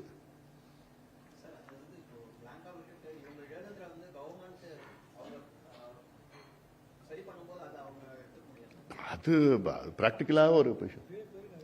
அதான் சார், இப்போ கவுண்டர்னு எழுதுறாங்க. இப்போ கவுண்டர் வந்து கொங்கு வெள்ளாள கவுண்டரும் கவுண்டர்னு எழுதுறாங்க, வன்னியர்களும் கவுண்டர்னு எழுதுறாங்க, கண்டர் வேட்டுவ கவுண்டர் கவுண்டர்னு எழுதுருவாங்க. ஸோ இது ஒரு தேவேந்திர வேளாளர்னு சொல்றாங்க. இப்போ வேளாளர்னு எத்தனை பேர் இருக்காங்க? தேவேந்திர உள்ள வேளாளர்னு இருக்காங்க, துளுவ வேளாளர்னு இருக்கிறாங்க. ஸோ வேளாளர் வந்து எல்லாமே பல வேளாளர்கள் இருக்கிறாங்க. அதில் கன்ஃபியூஷன் வரும். அதில் எதுன்னு போட்டாலே அப்போ we can will be easy to. ஏன்னா 10 வருஷத்துக்கு ஒரு முறை எடுக்கிறீங்க, அதெல்லாம் என்ன இருக்குது? பீகாரில் எடுத்திருக்கிறாங்களே, 12 கோடி மக்கள் பீகாரில் எடுத்திருக்காங்கன்னா ஏன் இங்கே எடுக்க முடியாது? இங்கே இல்லை, இந்தியா ஃபுல்லாக எடுக்கணும். அது முடிச்சிடலாமா? நன்றிங்க, நன்றி. ஏன்னா இவ்வளோ ஆர்வமாக நீங்கள்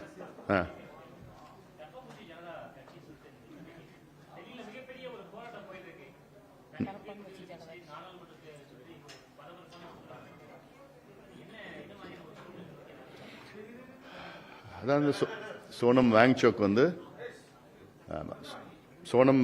வந்து இப்போ கிட்டத்தட்ட ஒரு 19வது நாள்ப்பா, 20வது நாள் உண்ணாவிரதம் இருக்கிறாரு. இந்த நீட்டு தேர்வு சம்பந்தமான குளறுபடிகள்லாம் சரிப்படுத்தணும்னு சொல்லிட்டு பண்ணிட்டு இருக்கிறாரு.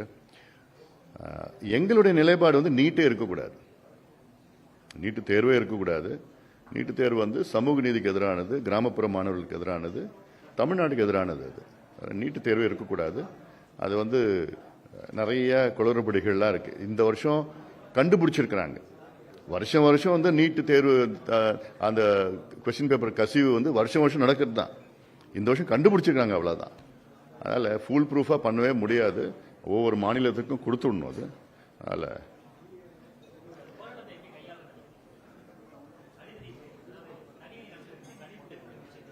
யாருங்க இல்லை